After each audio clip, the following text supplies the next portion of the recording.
Hi, good morning. So, this is on an imagination. I'm going to tell you a story.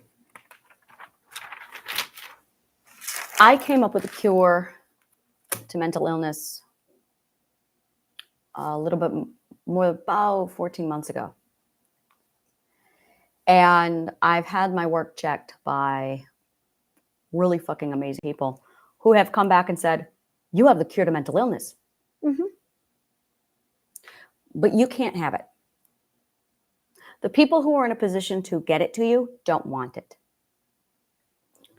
I have a dear friend right now who has a money generation machine that literally generates enough money for everybody on the planet at all times. Like, poverty is over. And he's giving it away. He's actually given it to my company. The Healing Garden has it. But no one wants it. No one wants it.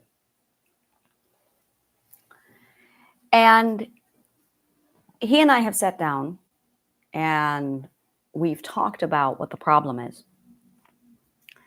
And I actually was talking to him this morning and he's like, Anna, I don't know what to do. He goes, I can't get through to anybody. I can't get them to even look up from their phones. Yeah, that's right. I said, that's why I'm on YouTube calling everyone stupid, because they've never seen it before and they don't know what to do with it, because you're trying to get their attention. The problem is marketing is narcissistic programming. And we've all been, we're done with it. We are so used to narcissism that we can't even recognize it anymore. And it's amazing.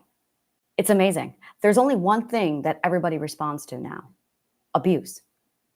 You've been literally trained to only respond to abuse. Even the ones who think they're healed, no. And it's amazing. It's absolutely fucking amazing. And I studied the psychology of psychologists, and they are the biggest enablers. And I'm just going, wow. They are so stupid that they are literally making you sicker. And he was asking me some questions about what's the solution? How do we get through to them? Because if you don't get through to them, you don't get his really fucking awesome thing, and you don't get the cure to mental illness. So if that doesn't happen, then there's going to be consequences, which means you're going to continue to get stupider. And I'm going to assume you haven't studied sociology. Sociology is the psychological study of how society moves, functions, and interacts with itself over a prolonged period of time. It is the study of civilization. Society, sociology, is the study of civilization. And when I've talked to people who claim to have studied sociology, they have studied sociology under the Roman Empire's educational system. The Romans didn't have an educational system, but you've got it. And you might be asking, how is that possible? And here is how it's possible. Narcissism, and you're probably very familiar with this. I'm not even going to tell you about narcissism. I'm going to tell you how Rome did things. Rome was really fucking smart when it came to how to overcome a country. They used divide and conquer. But before they divide and conquer, they pretend friendship. So they feign or fake friendship, and they give a false gift that usually comes with a debt. And when it's time to pay the gifter, that is their excuse to imperialize. All they need is an excuse to imperialize. Because once they have the excuse to imperialize, they're fine. So it's fake friendship, give a false gift, and then collect. And that is the process. Fake friend, give false gift, collect. Now, they're not going to be able to collect. You always make sure that you gift them with something that's so absolutely grand that it's never going to be possible. So you might even offer to help them in exchange for. Now you're looking at them basically being incapable of paying you back. So now you have indentured servitude or imperialization. And when they can't collect, they go in and loan shark them. And they rape, pillage, plunder, which is why the rape of the Sabine women was so famous. We are so Roman that we still carry our women across the threshold after the bridal ceremony. That's how Roman we are. We are so Roman that we are still carrying our women across the threshold after the marriage ceremony, which is a ritual the Romans did to indicate and imply that they were raping the bride after pillaging. A Roman practice, because you have a Roman education. So after this, they would divide and conquer. They would pit family and kin against each other. At what point am I describing Roman warfare to you and you go, holy fucking shit, that's narcissism? Yeah. And these dipshits learned that the best way to take out an enemy is to take out the educational system, which is exactly what they did. The reason why we have a dark ages in our history is because that is what happens when you remove an educational system. We have the dark ages because they successfully removed all educational systems. About 1,000 years later, the education was so fucking bad, they decided, oh shit, maybe we do need an educational system after all. It was so bad that they couldn't even communicate with each other. Sound familiar? So they invented what they thought was an educational system, except they never reverse engineered education. They had no fucking idea what an educational system did or what it looked like. They had no idea. So they built a hodgepodge. And the hodgepodge they built with their middle-aged, dark ages mind is what you studied. Look it up. Look at the history of your educational system. It was invented by Rome at the height of the dumbest point. Literally, the dumbest point. Because they reached the point of most stupid.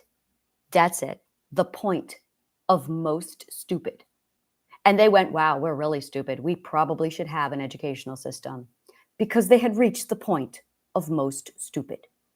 So your educational system came out of the point of the most stupid during the Dark Ages. Yep, there you go.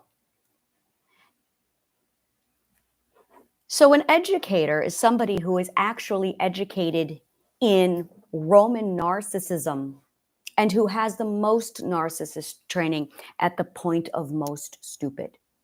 Which now explains why, after 60 years of pointing all of this out, Thomas Sowell has managed to do nothing with the educational system. Because being nice doesn't work on narcissists. It just attracts them. You be nice in a Roman culture, and they go, oh, look, dragon fodder. You're a doormat. And then you just keep being nice. Nice is narcissist talk for Submit, obey, for I will dominate you. Please make it easy for me. Be nice. Make it easy. Be nice. Like, that's really so.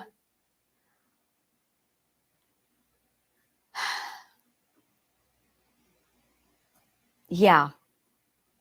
And I'm sitting here talking with my dear friend, and we're putting things together, and we're going. He's like, I don't even know how to get to them, and I'm like, yeah, you got to turn on the subconscious mind. You have to be so fucking radically different that you can turn on their mind. And the problem is, words aren't what gets into a mind. Words are not at all what gets into a mind. You have to first flag down the subconscious mind by being really obnoxious, really different. And you have to do something so absolutely diverse that they can't use an old formula in their mind. And they have to ask the question, what is that? Because if you can't get them to ask, what is that? You're done. You're not going to get anything. So fortunately for me, I'm like a walking, this is all I do, because I'm from the Greek educational system. So it's like, all right, we're good.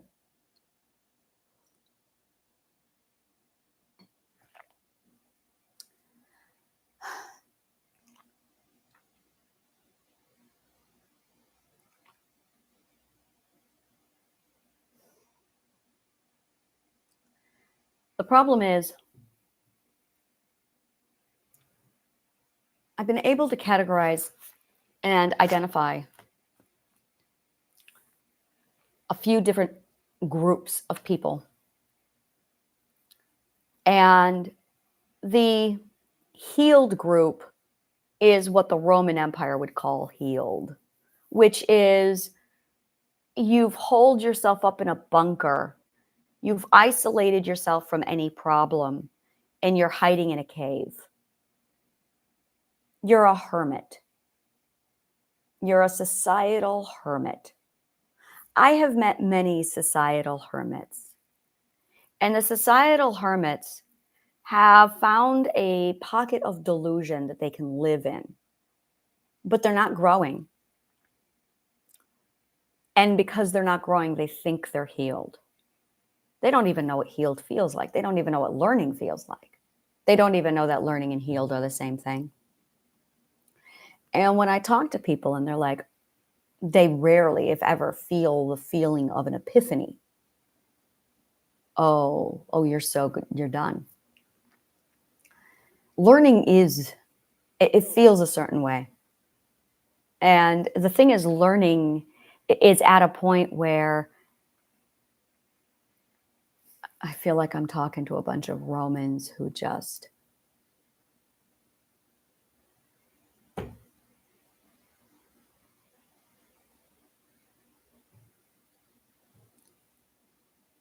I feel like I'm talking to a bunch of Romans. I feel like I'm talking to a bunch of gorillas. The gorilla is smarter. Because as soon as you try explaining something like this, people just blank out and they just zone off.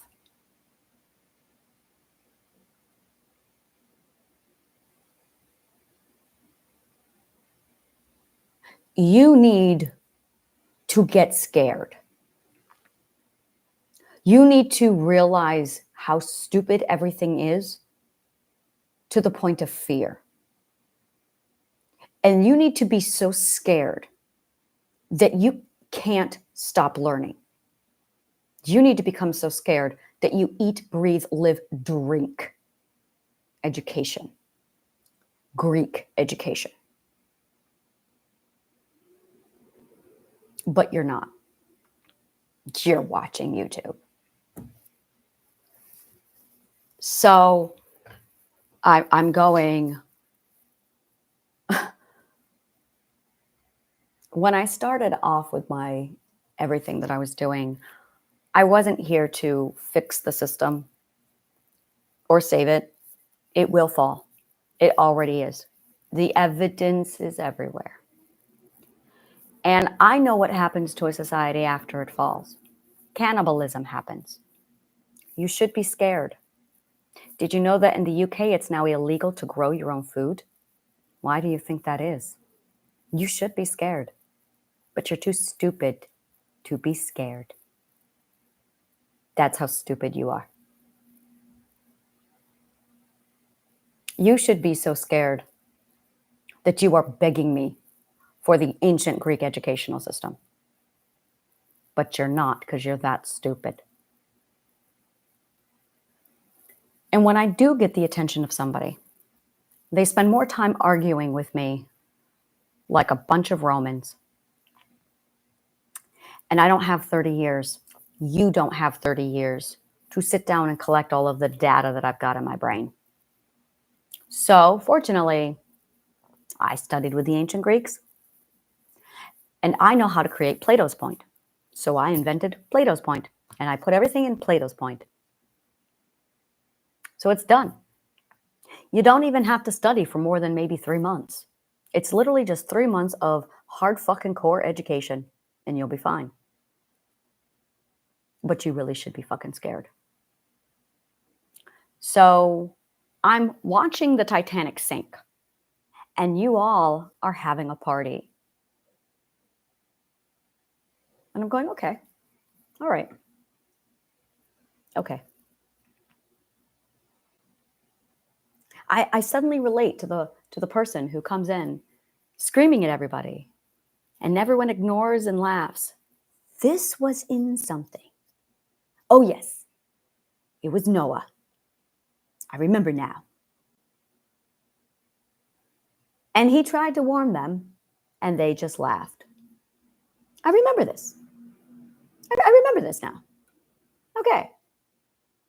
Yeah, so I built an ark. And when I went around to see how many people would want to come into the boat, 3. And I went, interesting. That's how stupid they are. Okay. All right. So I'm just going to sit back and, okay. You know, and I think that's really it is, you know, and this is really part of my own dilemma of, are they worth saving? The ones who are worth saving will realize the problem and come on board.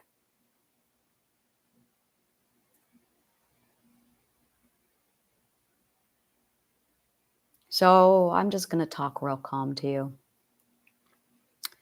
I have been studying education,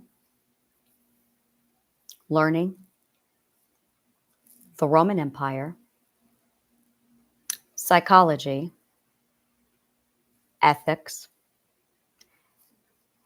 and literally how society and civilization rises, falls, moves, and functions. And I'm scared. Why do you think I am scared? And I'm looking at it going, you see, 2,000 years ago, the bad guy did win. We are the remains of the bad guy winning.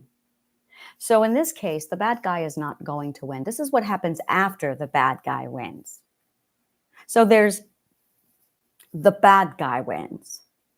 And then there's the bad guy imperializes and becomes a fucking dick and is a dictator for thousands of years.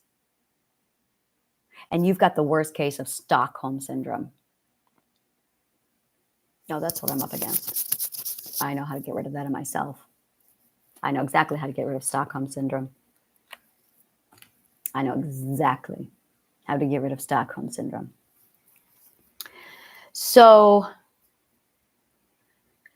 after the dictator runs their course, then the unsustainable society collapses in on itself, and you are without society. Without society means there is no law, which is why criminals are running the country. It's rape everywhere, which is why 10 out of 10 women are raped before they're 18 years old. You're there. You are there. And I'm going, yeah, I'm starting to see it now. The society is collapsing. It's in the process of it. It doesn't have much time left. The dollar will not come back from this. But it's okay because we have something else here. So I'm looking at all of this going, fascinating.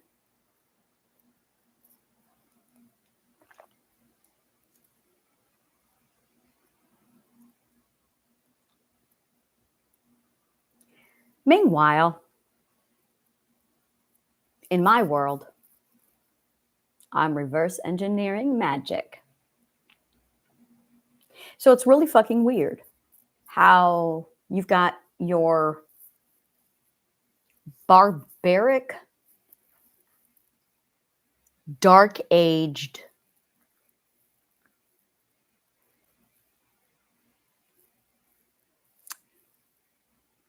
societal collapse happening. Oh, what did I say? I manifested this. I said, may all your lies come true. And Rome lied. They said, Rome fell. Oh, that's really nice karma. Thus, Rome falls. Okay, all right. I got it. I'm good. Rome is supposed to fall. Okay, all right. I'm good now. I remember this. All right. Yeah, it just would take me a few more months to realize that Rome falling meant your entire educational system is going to implode on itself. Okay. So you guys have tried the Roman Empire thing. How did it go? Was it fun for you? I was raised with the ancient Greek educational system, which is really different. The ancient Greek educational system knows what education does. So we're going to go ahead and talk about that. The ancient Greek, I know one of my keywords, parents. Parents give a shit about the future. Parents are everything.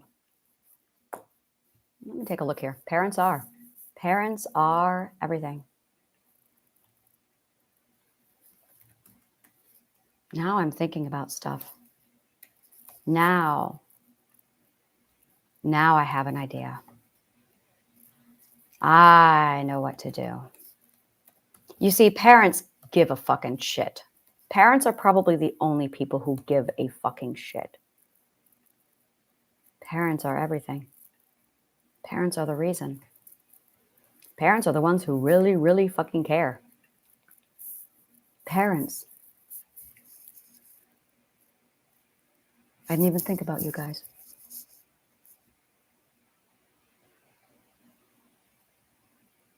You know, that was the only reason why I even bothered with my mental health. It was because I wanted my children to have the best.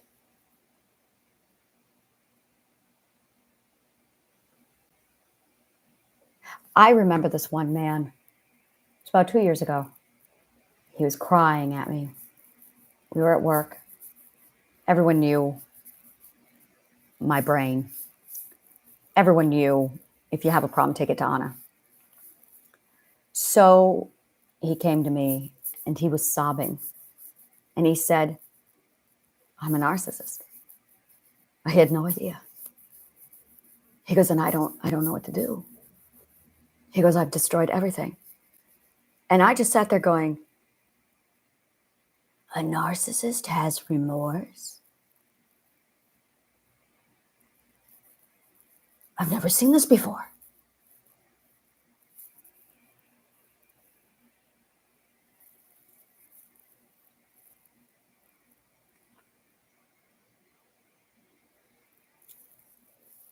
Everyone has narcissism. Everyone. If you speak English, you have narcissism. You cannot speak English and not have it. I know language.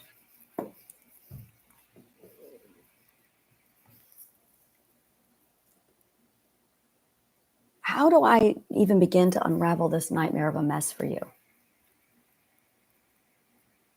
How do I show you all the chain reactions in the right order while also holding your attention long enough to explain it to you? Because that's what I don't know how to do. Is unless you're being abused, you don't process data. So I'm going, should I just call you stupid? Maybe then you'll listen.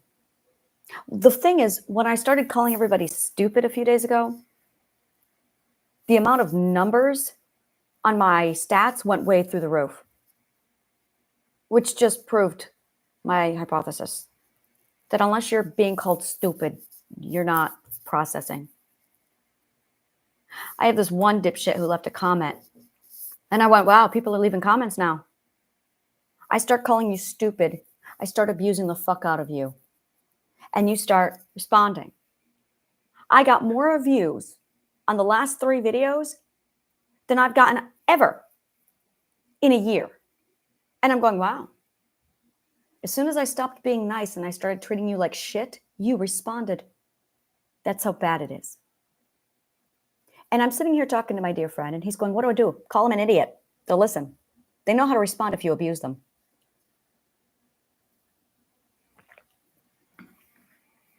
So I'm looking at the psychological pathway, which is dormant subconscious mind. And then you abuse them and they go into self-preservation. Ooh, that's a good place for you to be in, actually, which is probably why I was able to get a hold of you guys, is because dormant subconscious mind abuse turns you over to self-preservation. And then I start talking to you about self-preservation. Like, do you know how bad the situation is? No, I'm going to stick with this. I'm going to keep telling you how fucking stupid you are. Because it turns on your subconscious mind's self-preservation system. Everyone has stupid inside of them. Everyone has stupid and everyone has genius. You weren't taught this. And then I got people who are defending this narcissistic Roman educational system you've got. And I'm not for those people. So I'm going,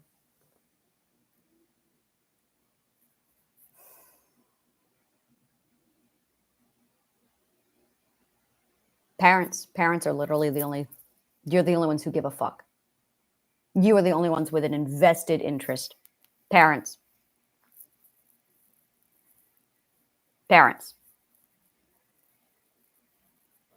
All right.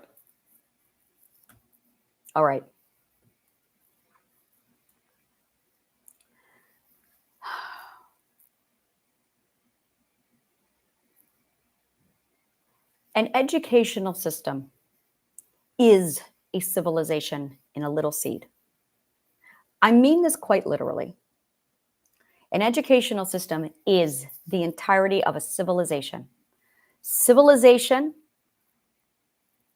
is literally condensed into a seed, equivalent to a sperm.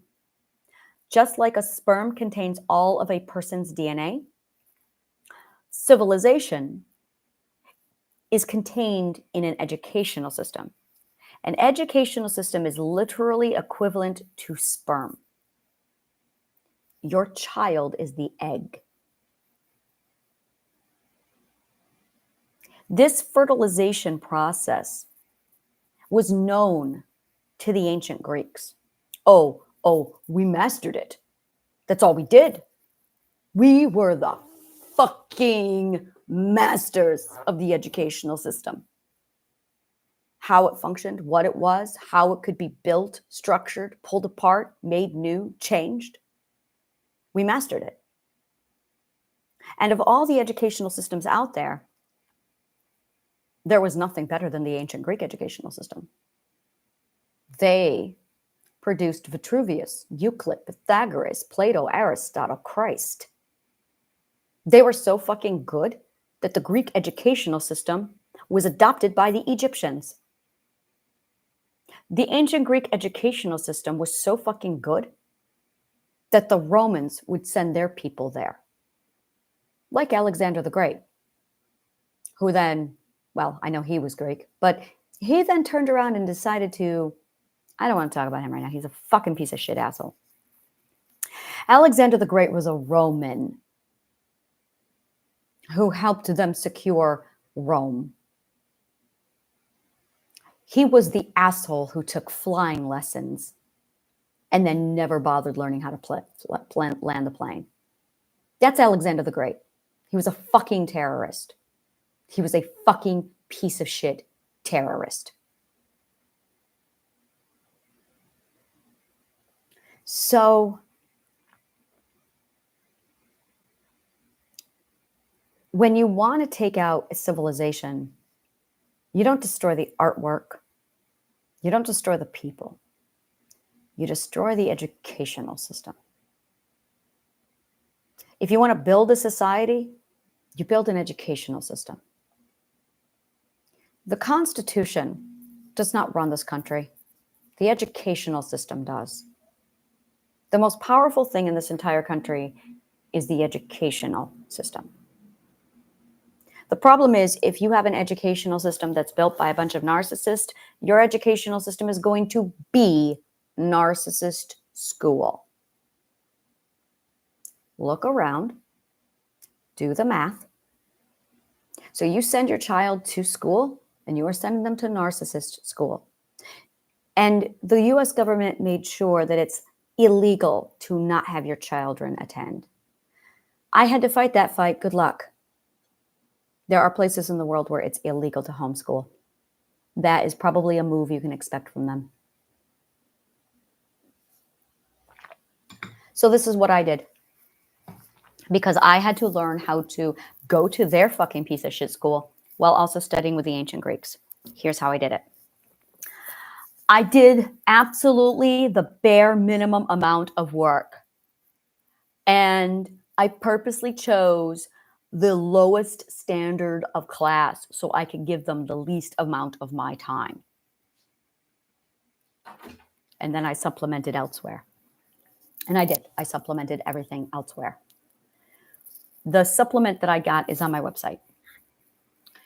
Now, the biggest bullshit excuse that people come up with that I hear over and over again is they think the academic disciplines are the educational system. If you are educated, you would know that that is not at all the case. The academic disciplines are what you study. How you study them is the educational system. It's the how. So the academic disciplines is the curriculum, but the problem is the how. Now, the ancient Greeks mastered this. They dissected it on such a fucking level.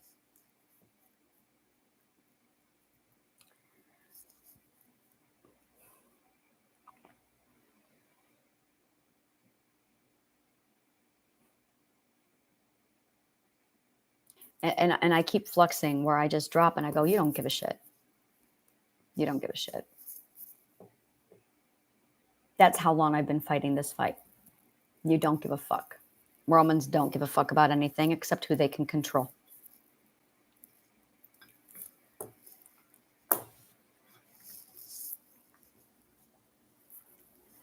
And it's really, really hard.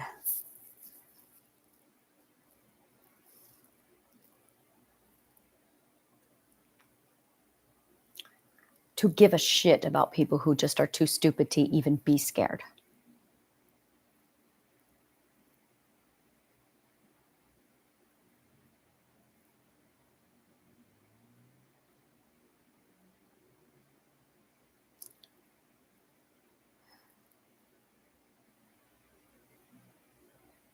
There's this. You don't own your mind. You don't own your mind. It doesn't belong to you. You received an educational system that took your mind away from you and then hid the fact that it took your mind away from you. The ancient Greeks learned something that, they learned a lot. They learned that the mind will naturally do what it does unless and until someone interferes with it. They learned that a parent's job was to preserve the child's mind from altering from the educational system. The science has already proven that the educational system is literally destroying your children's imagination. They proved that back in the 60s, and they keep proving it. The papers were already proven that the US government's educational system is so inadequate that you literally have dropped the IQ 20 points. You are officially an average 100 IQ, down from 120. My educators turned me into a genius. Your educators made you stupider. So I'm just sitting here going, I just don't believe anyone gives a fuck. The only ones who care are too stupid to be scared. And they've holed themselves away in their delusion of a comfort zone, gorging themselves on tarot cards, chakra stones.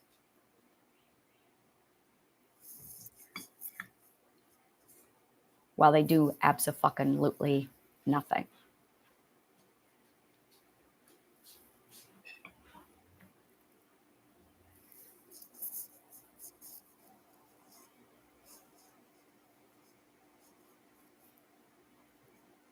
When you build something and you study the downfall of a culture, and you realize that narcissism is literally a societal disease that destroys, rots, and completely breaks down with consumption all of society that it touches, that it takes an insurmountable level of education to remove yourself from it, you become really protective about who you let into your space. And that's where I'm at. Now I'm going, wow, I'm really protective about who I let into my space, because I don't want that contaminant inside my space, because I know what will happen if that contaminant comes into my space.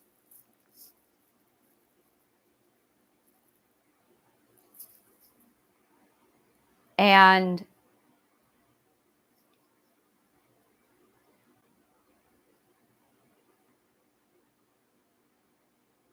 I don't want engagement on my YouTube channel. I don't value that. Not at all.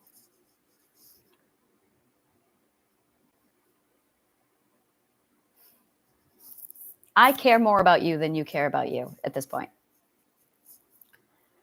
And I'm going, why do I care about people so much about who they don't even care about? Like, you're too stupid to even care about yourself. And I'm just sitting here going, I just don't. I've seen a lot of evidence that they don't care. And I'm going, how do I explain to dumb people? Because what you need is an entire education in like 5 minutes. And I'm going, wow, okay. But it has to be interesting. But no one wants to hear about the Roman Empire. Oh, but that's what the problem is. And I'm just, I invented something called the narcissist cure. And sometimes I think that's probably the best way to go. But the people who are running away from narcissists are the narcissists. And narcissism is a mirror disease. It's a mirror disease. It's a mimic mirror disease. It is a mimic mirror disease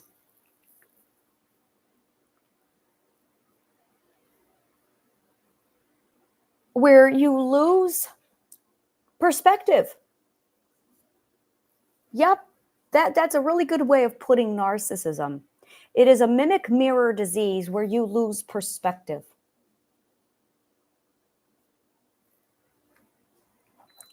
It is a full state of deterioration.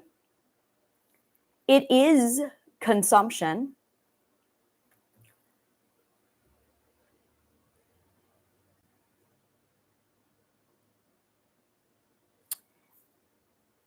And it causes severe amnesia and memory loss, which returns to the mimic mirror disease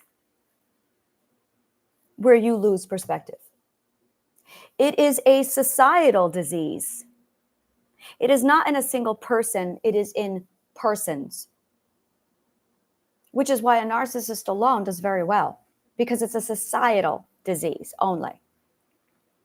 You have to have two people or more in order for symptoms to reveal themselves. It is opposite day. Narcissism literally is the opposite day disease. So that liars act like they tell the truth. People who tell the truth will call it fiction and put it in books. People who are abusive are actually the victims, and the victims are actually the abusers. This is narcissism. It's literally opposite day disease, where 100% of everything is reversed because it is a disease that violates your mimic mirror response in your brain. It affects the optic processing and the projection of your subconscious mind. Do you know what the optic processing and projection of your subconscious mind is? I do, because I studied in the ancient Greek educational system. The optic processing and projection part of your subconscious mind is your mirror response that determines your perspective and your orientation from where you are to what you are. And narcissism attacks that part of your subconscious mind so that it immediately severs you from your point of relativity. It supplants it, and then it puts a mirror in front of a mirror. So you lose complete and total disorientation. Well, you lose orientation, causing severe disorientation. And as a result, the mind begins to eat itself. That's when you start getting stupid, is when your mind eats itself. The mind eats itself because it's malnourished, because you don't know what causes nourishment for a brain. So your mind eats itself, causing consumption. So you literally devour yourself from the inside out. Welcome to narcissism. And you've got it. You got it because your educational system has it, and that's all it teaches you. So if you went through the US government's educational system, you've got it. If you went through any kind of Christian program, you've got it. If you went through any program from the British Empire, you've got it. Those are the three common denominators. Christian Empire, here's a clue. It's the word empire, which means imperialize, which is another nice way of saying consumption.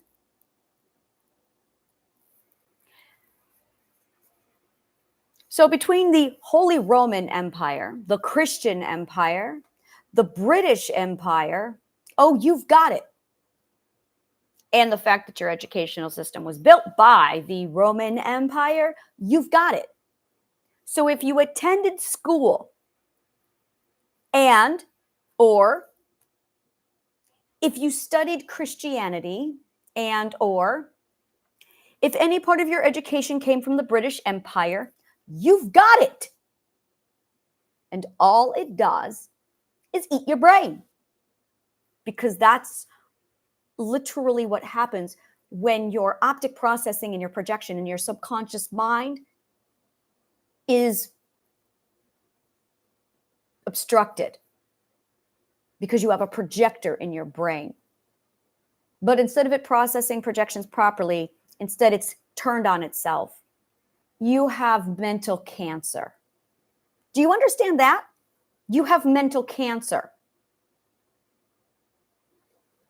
Like I said, you should be scared. Forgetfulness is a symptom. How's your memory? Are you scared yet? It gets worse. In fact, it gets a lot worse.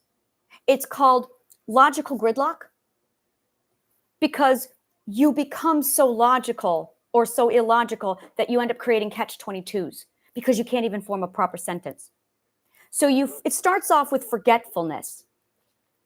And then after forgetfulness, it turns into basically short-term memory loss. And it worsens. By the time you are 50, you literally are constantly forgetting everything. The forgetfulness is actually a catch-22 in your mind, which is a space inside of your logical comprehension that literally is void of any logic. So it's missing logic inside of your brain. The reason why you have missing logic is because you can't process anything because you have a mimic mirror and your perspective has, well, you have a disease in your optic processing centers of your mind. That's narcissism. And literally, everyone's got it.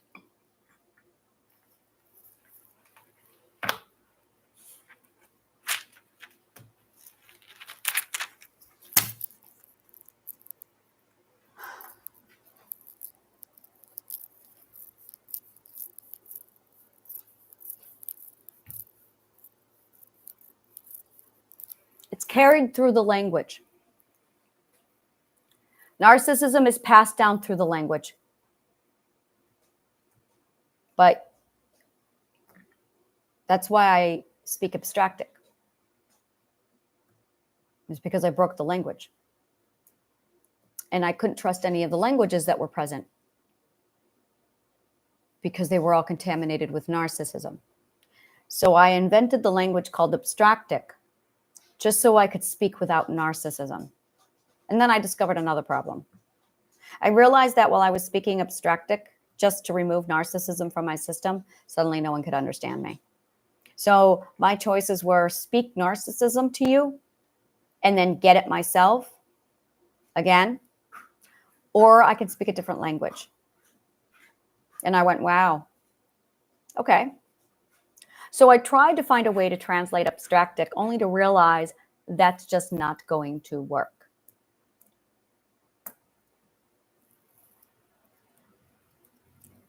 So I'm sitting here trying to solve this massive problem that I've got.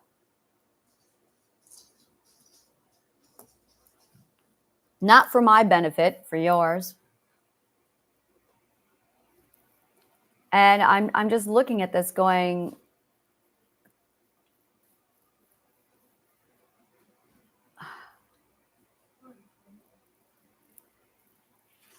narcissists only speak in third-person point of view. They speak in mostly third-person point of view. The more third-person point of view you speak, the more you've got it. Listen to yourself. How often do you use the word you? If you are using the word you to speak, you are speaking in the third-person point of view, which means you're speaking narcissist talk.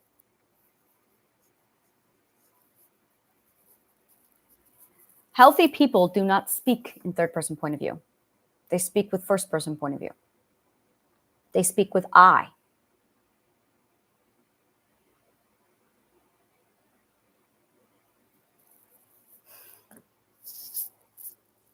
The problem is when we hear the word I, we don't process it. We shut down.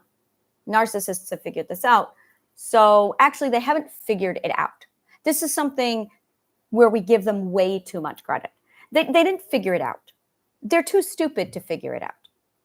What they did was just repeat everybody else like a bunch of parrots without any awareness at all to the words out of their mouth, because they did not study the importance of linguistics.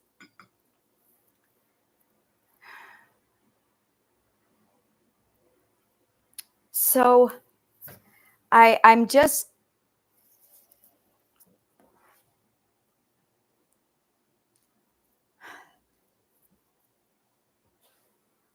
frustrated and stuck.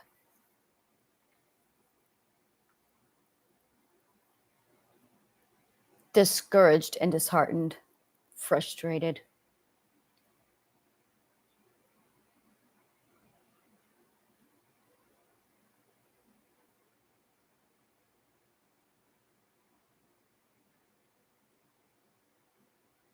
I remember so many of what I read. And it's that obliviousness. I just don't know what to do.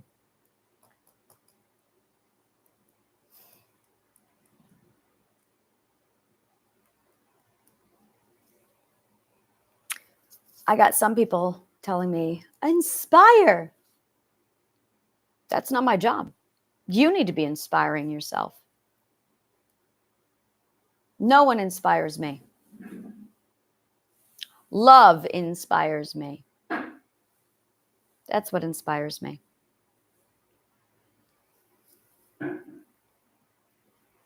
In spirit, inspire.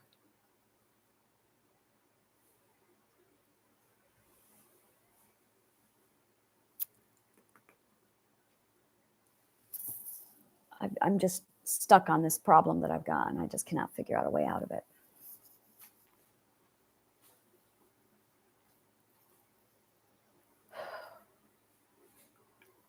So I was processing everything last night and this morning, looking at everything.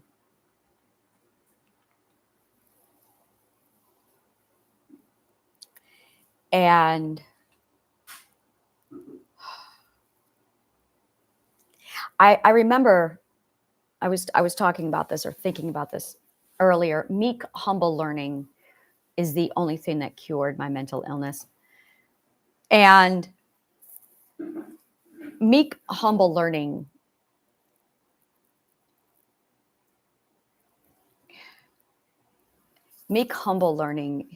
humiliation is part of learning. Good, there it is.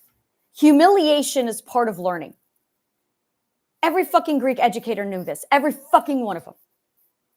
Every fucking one of them. You could not go. I remember this. I remember going into my Spanish class, and a master knows this. You want to get through to somebody, you got to humiliate them first. The problem is, if you're not educated in education, you don't know what you're doing. Are your educators smart enough to understand the delicacy of humiliation? I'm a BDSM mistress. I know my shit when it comes to humiliation. What you really need for educators is a bunch of BDSM mistresses. That's what you need. You need a bunch of BDSM mistresses to be your school teachers. That's what you need. But there's a psychology to that mindset. And I'm sitting here looking at it going, and every goddamn time I get into here, I'm like, oh, there's the space. There's the space. And I got to go, okay, Anna, how about if we just trigger this space in you so it boop, immediately goes? Really? Really? What is it's like a word prompt. What is that? A writer's prompt. It's like a writer's prompt, which is a fancy word of saying a trigger. So what's a prompt? What prompt could I need? What you need is the subtle art of humiliation and domination when it comes to teaching. Prompt? You have art prompts too? That's so fascinating to me. So fascinating. My daughter is an artist and I'm a writer, and we don't cross into each other's worlds. So yesterday she was telling me about art block, and I went, art block? We have writer's block. I've never heard of art block. And she goes, I've never heard of writer's block. And I'm going, how have you not heard of writer's block? How have you not heard of art block? So I'm sitting here talking about writing prompt. And she goes, we have that in art. It's called an art prompt. You have an art prompt? And she's going, yes. And I'm going, well, we have a writer's prompt. Yeah, it's an inspiration prompt. Yeah, inspiration prompt. Oh, you know what? Art and music have this all figured out. See, we don't have it in music. In music, we do not have music block. We don't have composition block. Isn't that interesting? I know why. Yeah, we don't have blocks. I know exactly why. Because you have fucking music. I will explain. That's so fascinating. This is fascinating. This is, see, now I'm seeing it. Like, now the music is like uncovering layers, and now I understand it. And this is why Pythagoras said the curriculum needs to begin with music. Music is the fluidity of logical processing. It is the fluidity of logical processing. I never get writer's block. Never. Never fucking never, never, never. And when I did get it the one time, but it wasn't. It was I need to shelf this and go on sabbatical and go do some serious deep level healing. So it really wasn't writer's block. It wasn't at all. It was, I'm going on sabbatical while I go on walkabout. So, but I was a musician. Now I had all these other people who were not musicians. And this is, everyone needs to study music. Everyone needs to study music. You have got to study music theory. I cannot explain this to you enough. That music theory and music literally is brain nourishing food. It is how your brain eats. And I don't mean listen to music. I mean, you have got to fucking study music theory. And Pythagoras and Plato knew this, which is why it's the very first thing that is inside of there. It is why we are two banging drums in the kitchen. It's because our brain needs music and music theory. It keeps your brain alive and healthy. It's literally the cure to narcissism. You have to combine it with physics and logic. You must combine it with physics and logic. You must study music theory. You must study musical composition. It is literally the only way to save your brain. So I'm looking at this going, okay, physics, logic, music theory.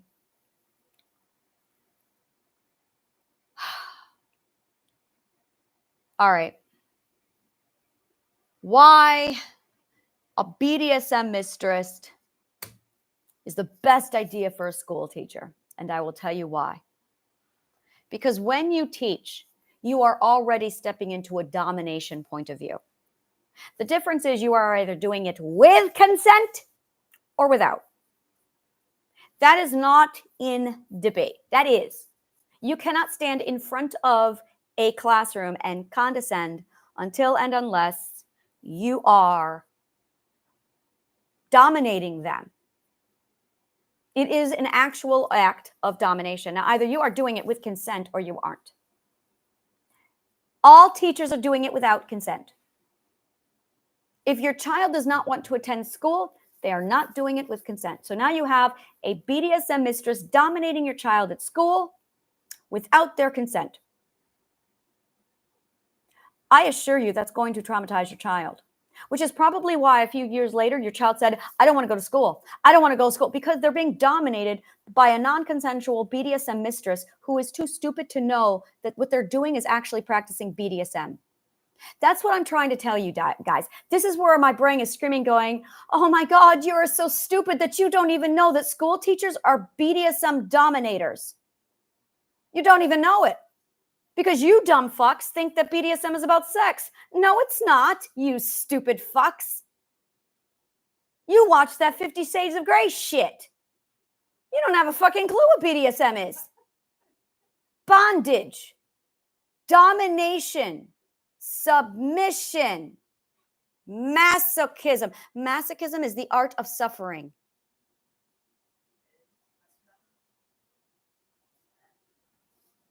It's someone who suffers. Did you suffer in school? And she's going, yeah. The teacher dominated, you submitted, and you suffered. Lizzie, honey, I love you. You did not just ignore them because you had a lot of symptoms from the suffering, which is why we pulled you out of the school system. And if you don't attend, they send the police after you, which is bondage. There's no sexuality in BDSM. It's not bondage, sexuality, submission. No. It's dipshits. There's no sex in BDSM. So whether you like it or not, your school teachers are dominatrixes. They're just really stupid. And they don't know anything about the pyrodynamics. They don't know anything about the subconscious mind. So now you have fed your children to a bunch of stupid dominatrixes on a power trip, which is why they stand in front of your children while they sit and they scream down at them. Now, I'm doing that here, but you're at my YouTube channel, and I tell you what I am, and you consent to being here. And if you don't, get the fuck off my channel. See what I mean? If you don't consent here, leave. Dipshit. So yeah, that's what I'm talking about. But can your child turn off the channel? No. They got to sit there and suffer. Wake up. Yeah. You're too stupid to know that your school teachers are BDSM mistresses. Now, every now and then you get a teacher who realizes this.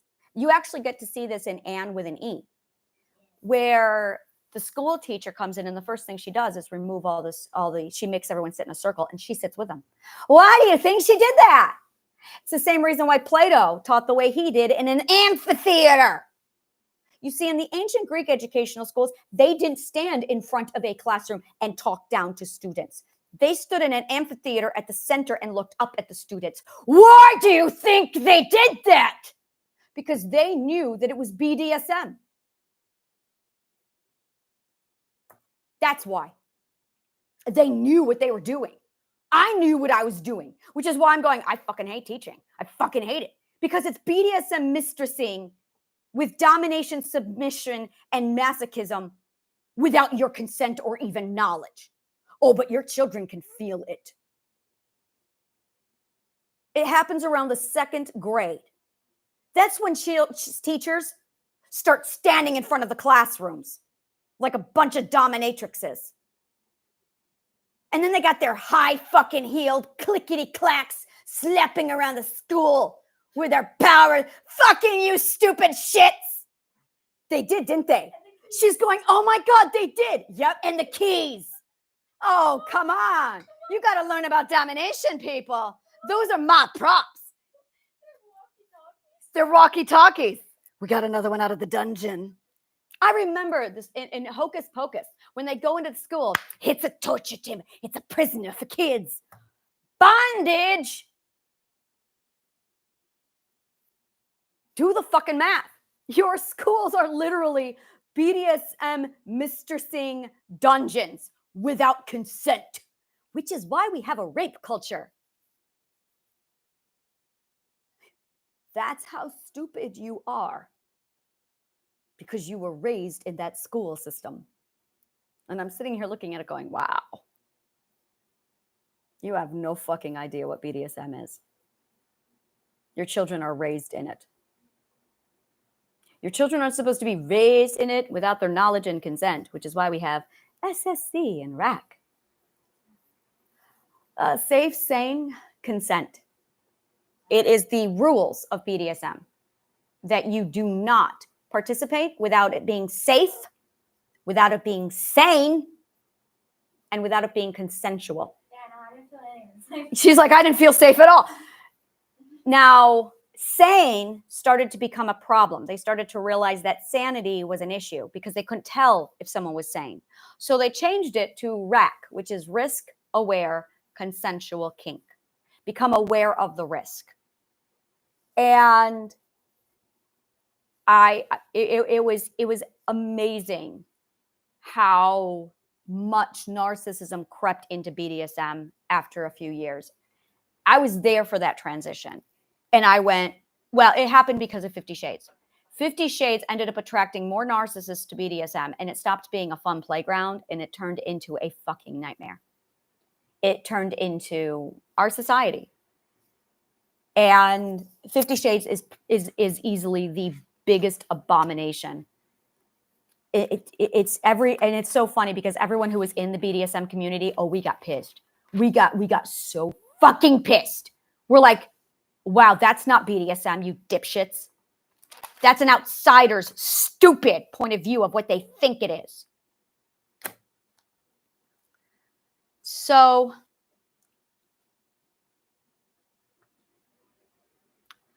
I am not conventional because conventional does not wake you the fuck up. And it's really fucking important that you wake up. And we're going to call this your stupid classes. And that's really it. It's you need to know how stupid you are. So we're going to talk about your stupid classes. And I think that's really it. And yeah, I'm going to take the role of a BDSM mistress because it's the only fucking way I can do this consensually and ethically. It's domination. The 6th, 7th, 8th, and 9th ethic are all about power dynamics. It's all about power economics. It's all about human connection. And between, and this is it really, is what does BDSM teaching and economics all have in common? Because they do. They are the same subject. They are the same subject. BDSM teaching and economics are the same subject. That's the kind of shit you learn when you are in the ancient Greek educational system. And I'm well aware of how fuck backwards that sounds to you. Well, you're Roman. And that's the problem. It's going to sound fucking weird to a Roman. So I'm looking at this going, BDSM teaching and economics, and I know the psychological implication of a mind when it's being subjected to something, when it's being subjected to non-consensual domination. And you feed your child to non-consensual domination all fucking day long, every day for 12 years. And then by the time the child starts to act like a rebellious asshole, you can't figure out why. It's because you just fed your child to a dominatrix without its consent for what, 12 years? How long do you think that's going to chip away at a subconscious mind before it snaps? You don't think there's not consequence to that? So now comes the question, how the fuck do I educate my child? Well, that's what I do. That's all I do. I teach you what you need to know to educate your child and yourself. In the ancient Greek educational system, we only had one school lesson. It's called How to Learn, and it's the only lesson you will ever need, how to learn. Now, this is going to put those teachers out of business, so they don't want you to have this, which is why you didn't learn it. The subjects that you are going to require for How to Learn is preferably theater and stage. But let's just look at linguistics, which is mandatory, and logic. Ironically, those aren't taught in the schools. Why do you think that is? Because the dipshits who run your educational system found out that if you teach linguistics and logic to a school, they could figure out who the liars are. Oh, that's not good for a narcissist. So they removed the linguistics and logic from your educational system so you can't figure out the liars. Because the goal is to keep you disoriented, stupid, and confused. They did a good job. Your educational system did exactly what it was designed to do. Make you stupid, make you oblivious, and make you obedient. Well done. You are the spitting image of everything your educational system wanted you to become. Do you still trust it? Thomas Sowell has been screaming this shit for over 60 years, and no one listened. He has literally done nothing with his work. Oh, he tried, but it's amazing. It's absolutely amazing. I say the word Thomas Sowell to an educator, and they do this. And I'm going, fascinating. Oh, that's very telling. I went on the same road. Oh, it explains the slander I got now. Yeah, educators don't want to hear because they're dominatrixes. I don't know what the word is. I'm a mistress. I'm not a dominatrix. They're dominatrixes. And that to me is fucking dirty. I fucking hate the concept of a dominatrix. That's why I'm a mistress. A mistress nourishes. A mistress nourishes. A dominatrix is a destroyer. I want to show you something. Mistress, M for mother. Dominatrix, D for destroyer. So yeah, I have a problem with dominatrixes. With a dom, which is what it means. I am a mistress. Big difference. A master and a mistress nourishes. A dominatrix is a destroyer. You are playing BDSM whether or not you like it, whether or not you are aware of it. You are practicing it. You cannot escape this. Do you know why? Because Carl Jung said it's in your psyche. This is your shadow self. This is really what the shadow self is. If you'd studied BDSM, you would know it. But you didn't because you thought it was about sex. Aren't you cute? The average child starts practicing domination around the age of 2 and 3 years old. You are the ones who turned it sexual, not the children. I was practicing. Oh, I was like down with my domination. I was doing bondage when I was 8. I was doing whipping and flogging by the time I was 12. And I also want to point out that the concept of sadism is not in BDSM. That was added later after the narcissists arrived. That's why there's a discussion over, well, what does it mean? It's because the narcissist showed up and changed the words. But I was there before the narcissist showed up. That was actually one of the big clues that I ended up with is what the fuck is going on? Why have they changed the name? And I found out they changed the name because the narcissist, that's what they do. That's all narcissists do is they fuck around with words to confuse you. They literally go in and they target the language. They attack the language, which is why linguistics is not in your educational system because they attack language. Do you know what language is? No, you don't because you didn't study it. Language is logic. So what they are really attacking when they change the word is they are attacking your logic, which is why they spread lies like words evolve. No, they don't. You don't know anything about linguistics. No, they don't. You don't know anything about evolution. No, they don't. Well, how else do they change? Narcissists change them. Narcissists have changed your words.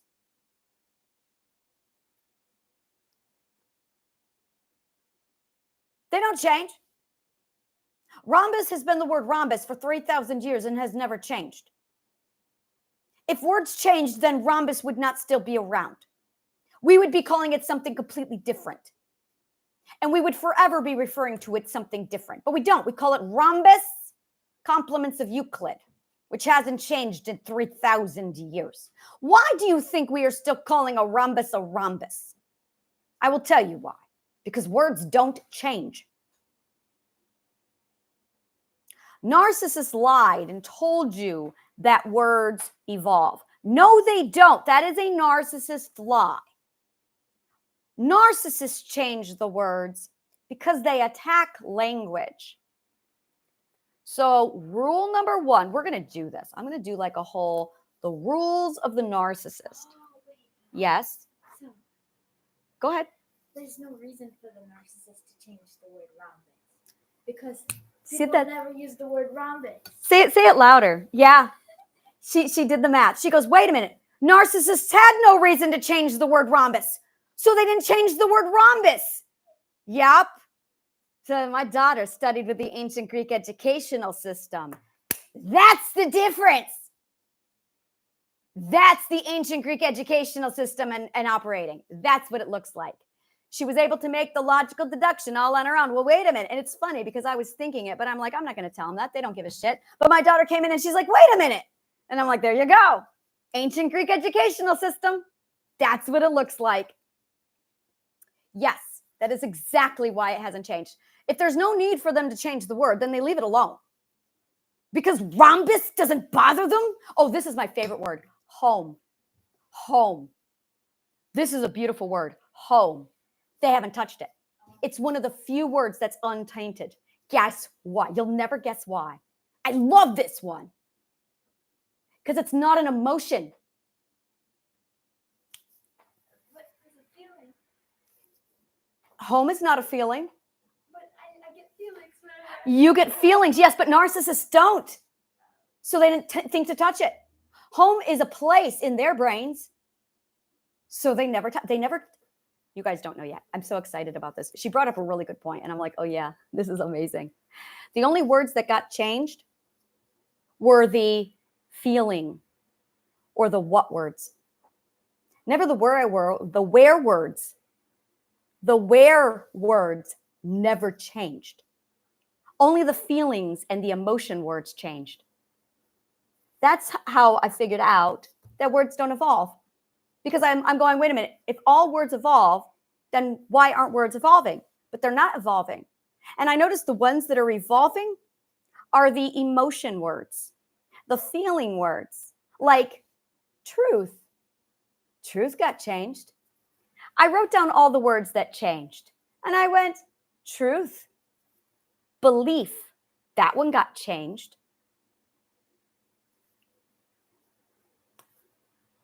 Sanity got changed. Fear got changed. Love got changed so much that they refer to it now as true love, just to associate the difference between real love and the other love that everyone else is talking about. Isn't that funny?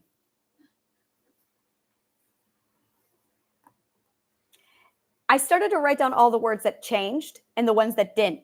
And I went, interesting. I found a pattern. The only words that didn't change are literally the words that narcissists have weaponized. So literally, the words that have changed are weaponized by narcissists. Oh, but they took linguistics and logic out of your school, so you can't figure that out. You see, they didn't take that out of my educational system because I grew up in the ancient Greek educational system. So I know shit about words on such a fucking level. Even the linguistics in your culture had to study linguistics under the Roman Empire by a bunch of narcissists, where they teach the linguists, words evolve. No, they don't. Rhombus.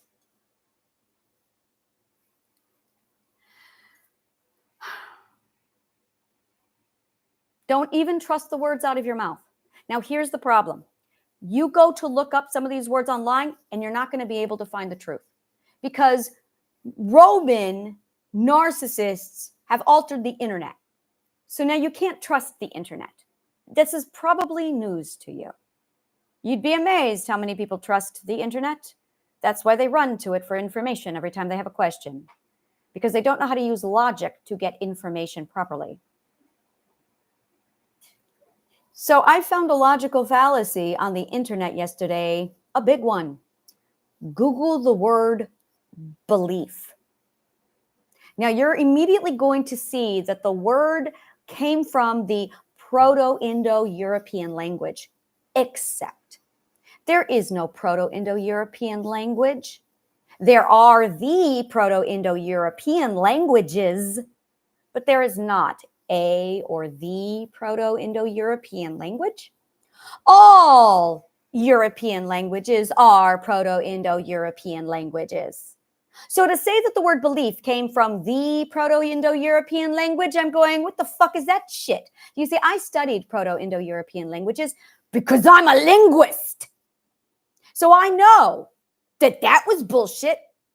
I said, well, which one? German. I had to look up German.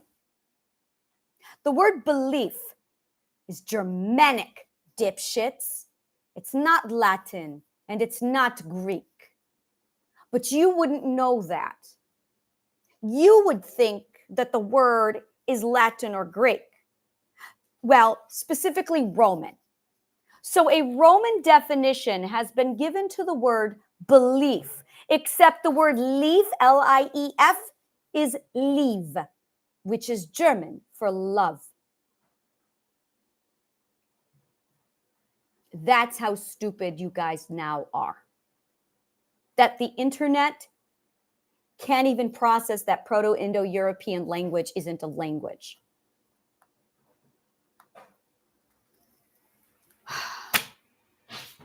I can't wait until people finally catch on that they need to study the ancient Greek educational system. And then they start using logic to see all the bullshit mistakes. And then they go, oh, wow, we got to fix this. And they just do.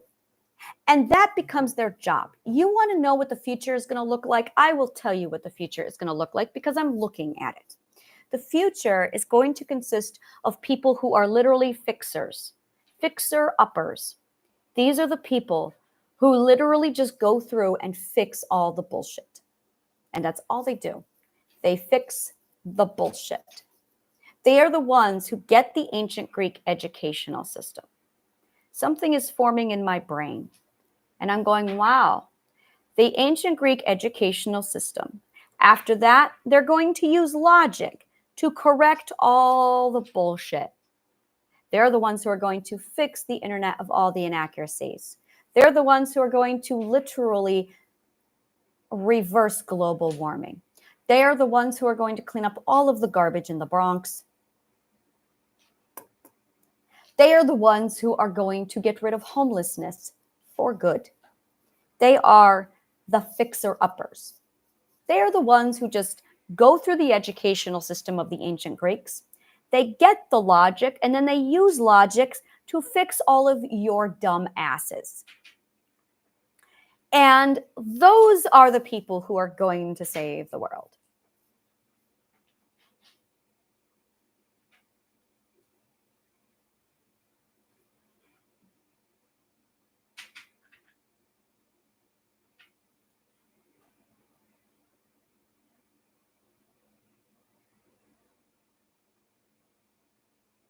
Those are people who love to fix things.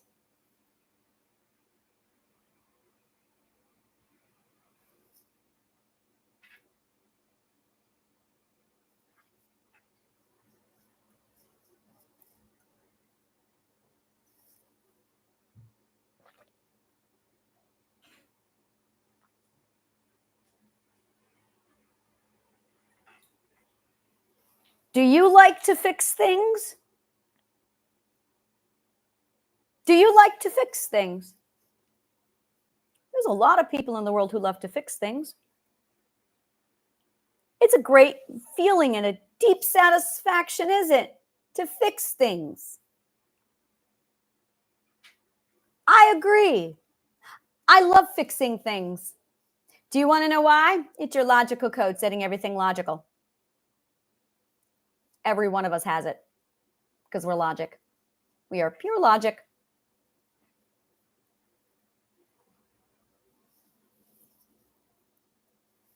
Are you someone who likes to fix things? Because I'm looking for fixer-uppers. That's all I'm doing is looking for people to fix things. But you need the right education to do that, which I have. And it's really fucking easy.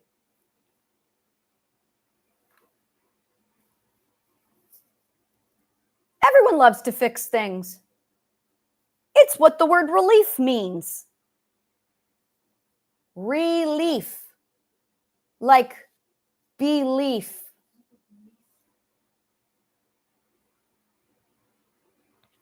My daughter just said, it sounds like release.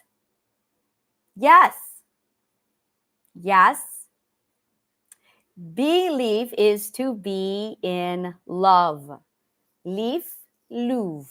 Well, it's leave, Leov. It's BH. So, and I have a lot of Irish linguistics in the background of me. So when I see BH, I go v. It's an amazing language. And I'm going, okay, so be in love is actually what belief means, which is why you have to believe in order to manifest. You have to be in love. But in love is a state of being. And if you studied the ancient Greek educational system, you would know that.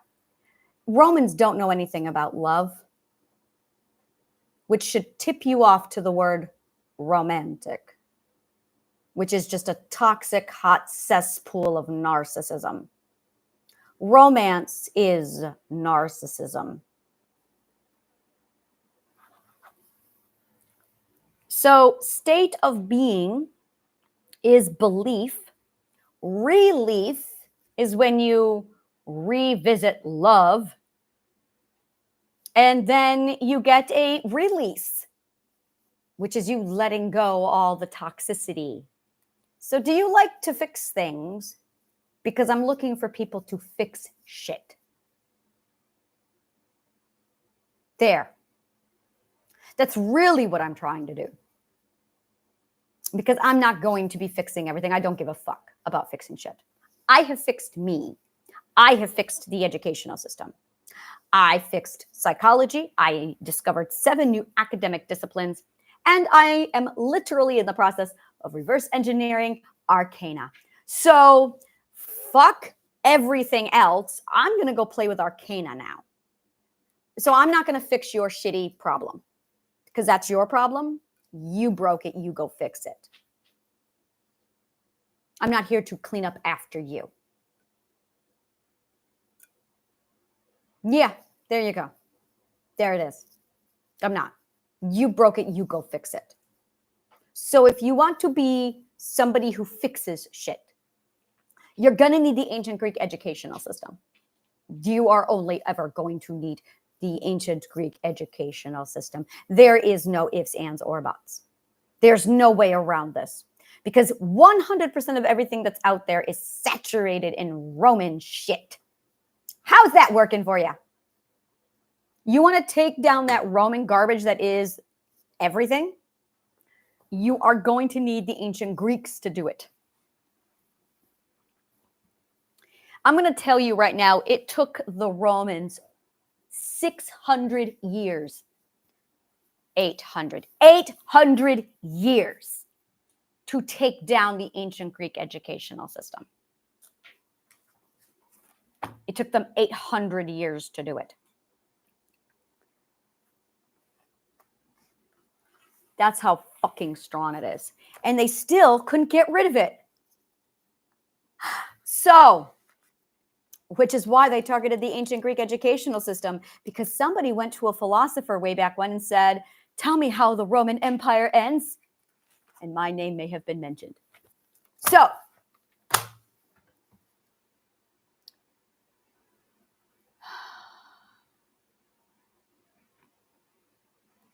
I am forming together my plan.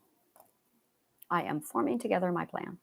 This is it right here. This is exactly it. It's, do you like to fix things? Everyone loves to fix things. Did you know that the satisfaction of fixing things is you repairing your logical code to gain the sensation relief. Yeah. I am looking for fixer-uppers. People who love and want to fix things in society. I train, watch this, societal fixer-uppers.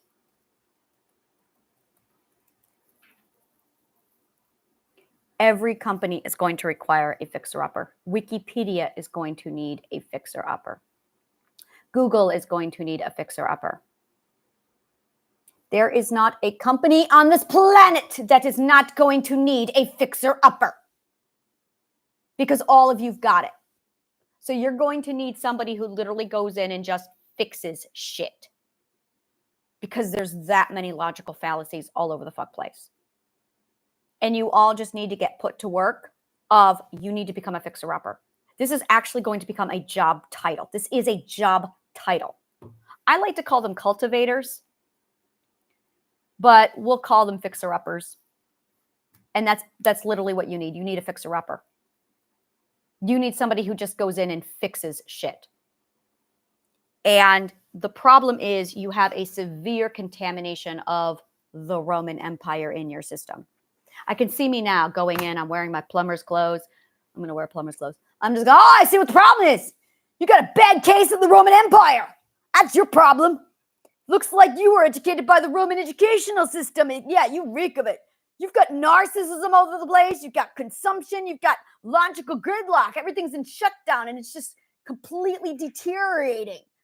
Yeah, you can see how your mimic mirror is just on constant repeat. So it's like you're on a merry-go-round that you can't get off of. Yeah, we call that logical loops in the ancient Greek educational system.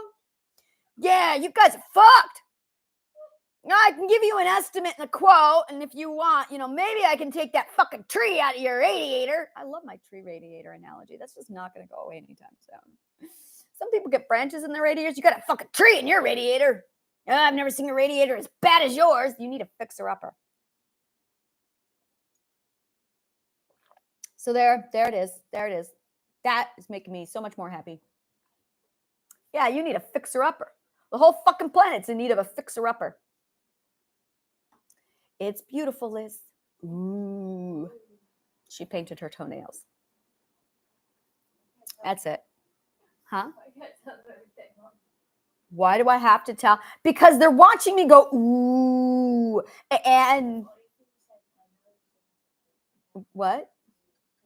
I'm sorry. I will leave you more mysterious. I'm just going to say my daughter did something. That make you, is that good for you? Huh? You did something. You did something. Censored. She just very much values her privacy. So censored. My daughter censored. So this is why I come on here and I do like my whole, I gotta figure this shit out.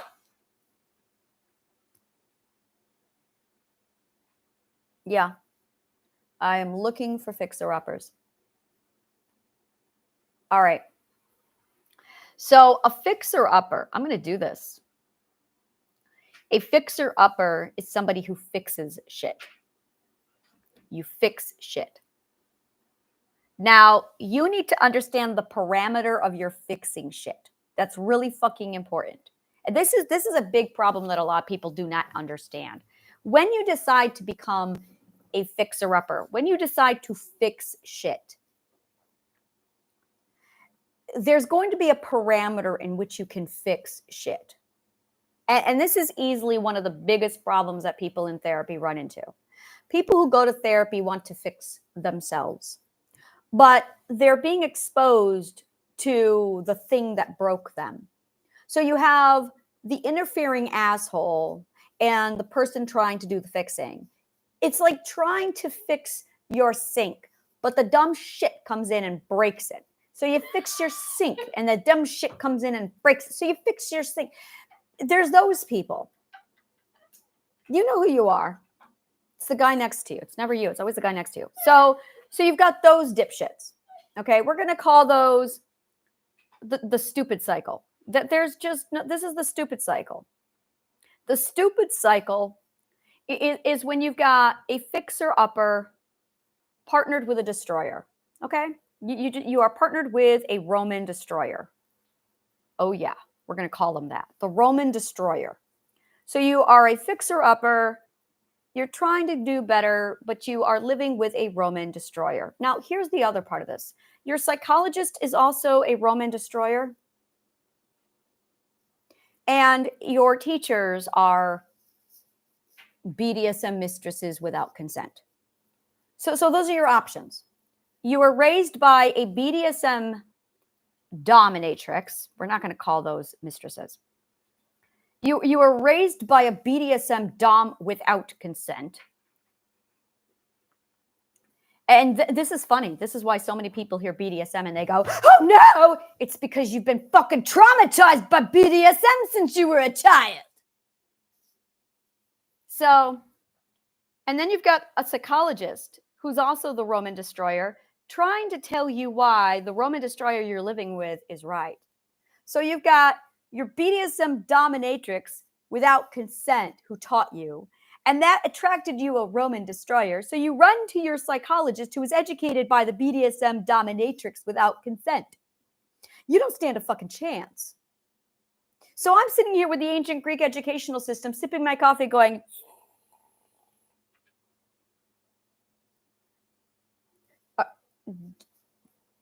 uncle?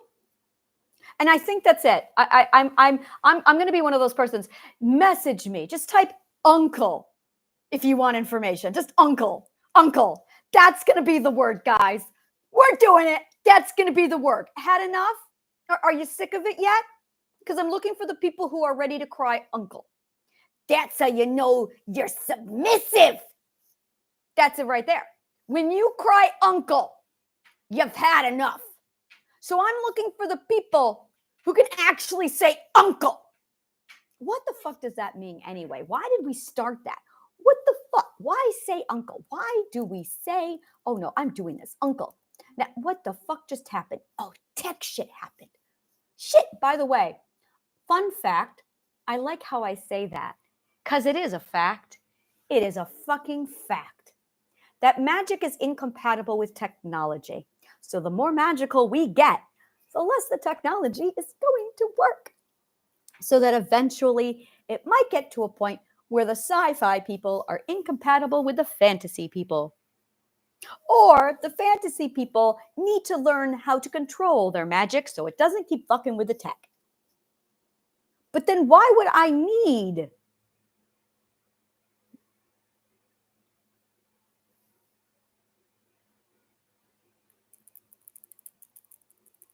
I really see a world without technology.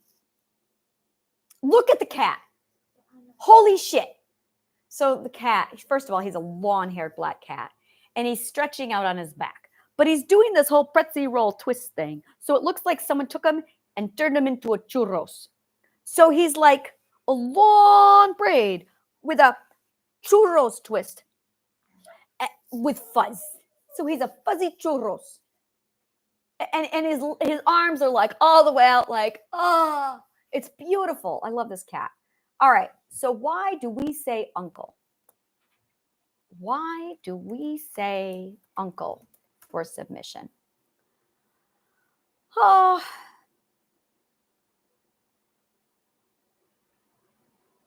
expression of submission.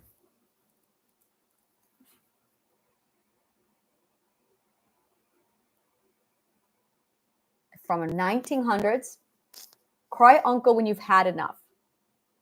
Yeah, but where? Say uncle Wikipedia. See, I am so fucking good at Wikipedia that I know when there's bullshit, and I know The idiomatic expression say uncle may be used as an imperative command to demand submission of one's opponent, such as during an informal wrestling match or tickling. Similarly, the exclamation uncle is an indication of submission. Analogous. I've never heard this word. I've only ever read it, so I don't know how to pronounce it. Analogous. No idea. Have you ever heard this word being pronounced? We have that in art. Have you heard it being pronounced? Analogous colors? I don't know how to say it. I don't know. Analogous? These colors that are next to each other on the color scale. Yes, I know what it means. Analogous. Oh, analogous. Oh, analogous. Analogous. Is that American? Ew. Let's go over to British. Analogous. Okay. Analogous. Okay, it's the same in both languages. Analogous. Analogous. Okay. Analogous. Analogous. All right, got it. Now it's in my brain. Analogous to I give up.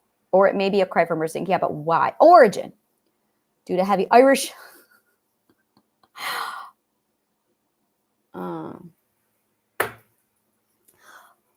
A less likely theory is that it derives from a phrase uttered by youngsters in the Roman Empire who got into trouble. Patru mi patruissimi. Uncle, my best of uncles. Do you yet believe that we're Roman? Due to heavy Irish immigration in eastern Canada and New England in the 19th century, it is likely an anglicization of the Irish anacle, meaning deliverance or quarter. Anacle. So they are, I can't remember what it's called. Another suggestion origin is from the English phrase time out, a plea to cease hostilities, to abbreviated use TO. TO was mistaken for the Spanish tío, which means uncle. A fanciful suggestion is that it may be based on a joke about a bullied parrot being coaxed to address his owner's uncle. That doesn't even make fucking sense. Like Tio. Well, right, tío, yes, that's what they say here. Say or cry uncle.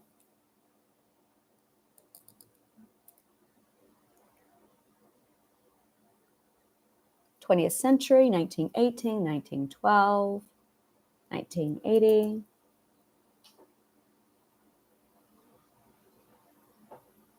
The old Irish verb anigi protects. That sounds unlikely. Try a theory that William and Mary Morris turned up that it goes back to a Latin expression. There you go. Okay, so William and Mary Morris are the ones who proposed the theory of the Roman uncle, best of my uncles. So just to give you some refresher on who those people are.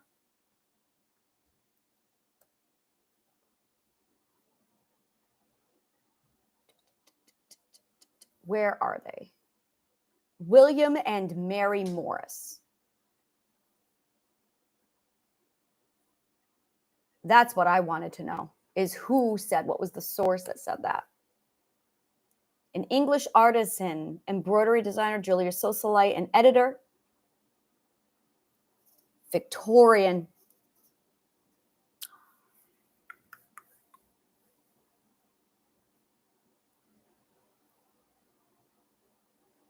Oh, fuck, damn. He also wrote novels and made an ambitious translation of the Icelandic sagas. Holy fucking shit, that man was fuck educated. How did William Morris change the world? Revolutionary force in Victorian Britain. His work as an artist, designer, craftsman. He was a Renaissance man. No, this man was fuck intelligent. The William Morris Society. Oh no, this man. No, he reeks. You don't get to translate Snorri Sturluson's work without knowing fucking shit. There it is. So if they are saying that it has root to that, it's highly like, wow, it's a substantial, it is a substantially credible resource. So that's what I'm doing. I'm looking for the people who are crying uncle with Roman society.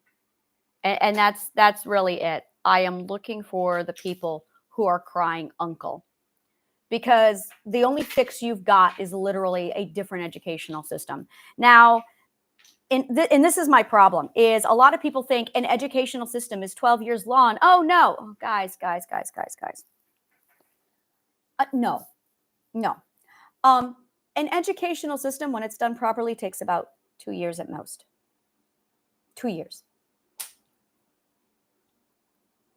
When you have Plato's point, it takes 2 years. 2 years. Everyone, well, yeah, you were supposed to be done at 6. You were supposed to be done around 7 years old, which is why you went on to become a philosopher at age 12, is because you were done. Like I said, ancient Greeks really knew their fucking shit, which is why Christ at age 12 was doing the shit he was doing. Christ grew up in the ancient Greek educational system. Dipshits.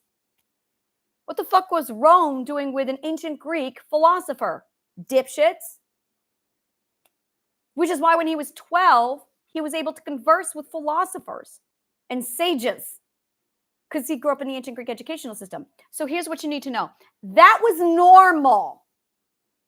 In the ancient Greek educational system, that's normal. That's normal. Like, dudes, you are that smart. Like I said, we're all geniuses. You just got too much stupid on you. I had too much stupid on me. I had to get rid of my stupid. The stupid is the Roman Empire. The genius is the ancient Greek. Actually, the genius part of you is Mother Nature. The ancient Greeks knew how to nurture the genius and preserve it. And parents took great care to protect and preserve nature and nurture are the same thing. Only the Romans would separate those two things and go nurture or nature. Well, leave it to Rome to be that fucking stupid.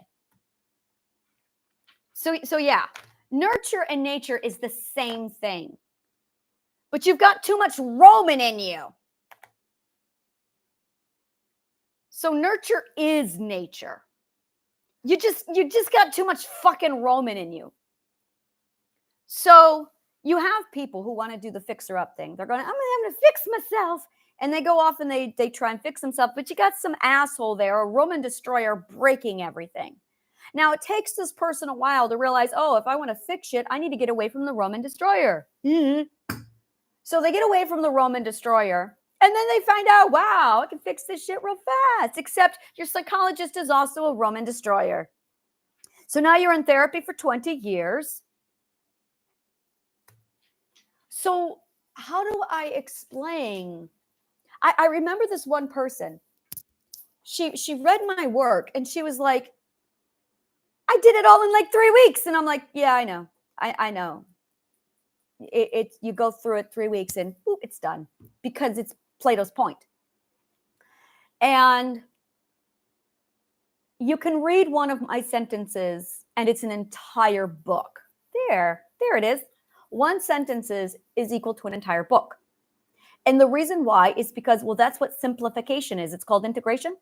Simplification is integration. So when you simplify, you're really integrating all of the words into a really nice single word.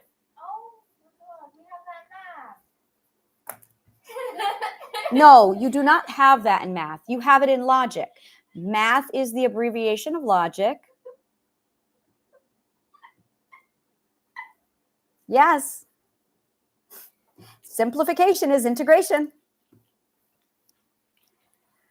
So when you simplify something, you are actually integrating it into a very simple thing. So I want to show you something. Oh, no. I need some tape. I know, right? Okay. So this is how much she could not yet simplify. This is her not simplifying. She couldn't do it yet. She hadn't learned it. She was not at the 8th ethic yet. Well, she was not at the 9th ethic. If she were at the 9th ethic, she'd be able to simplify it. This is what happens at the 8th, is you talk a whole lot. And then when you get to the 9th, you learn to simplify. That's the true genius, is simplification. Simplification is integration. So when you know how to simplify, thank you, dear. When you know how to simplify, you're actually integrating an idea into very few words. So your goal is not to learn not information. Your goal is to learn a concept. That is what you're supposed to be doing. You are supposed to be learning a concept. And the concept itself, once it's simple, you've got it. Like narcissism. That's why I did it the way I did it. Is because it's a societal disease.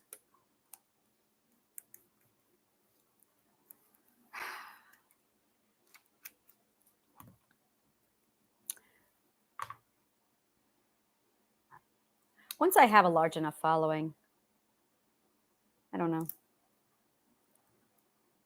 You see, the way you market yourself when you have a small following is different than when you have a large following, because the mindset changes, the societal mindset changes. Anytime you start putting yourself out there with anybody, the first few people are basically your early birds. Your early birds are there because they genuinely value you. And they are the ones who are going to literally go to work for you and bring you more people who are it. They are the future super fans. So the people who follow you early are your super fans. And the reason why is because they say things later like, oh, well, I'm the one, I've been following her since before she was anybody. Those are your super fans. This is basic societal comprehension. This is how people work. And the way you start off marketing and selling to one group cannot apply to the second group, because the second group is following a different psychology. So as the psychology changes, so does your approach to it have to change. So in order to find the right people to follow me, I have to make sure that only the ones who are genuinely here for the education are interested. So if you're here for my fucking pretty face, it's not going to work. And I've already had those dip fucks. I don't want them here. So that's my first problem. If they're here because I'm fucking pretty, I have the wrong people here. Now, unfortunately, I get a lot of stupid fucks because I'm pretty. So I have to be a fucking bitch just to make sure I don't get those assholes. In fact, I get a lot of people who try and advise me how to be more cooperative, like I'm there for them.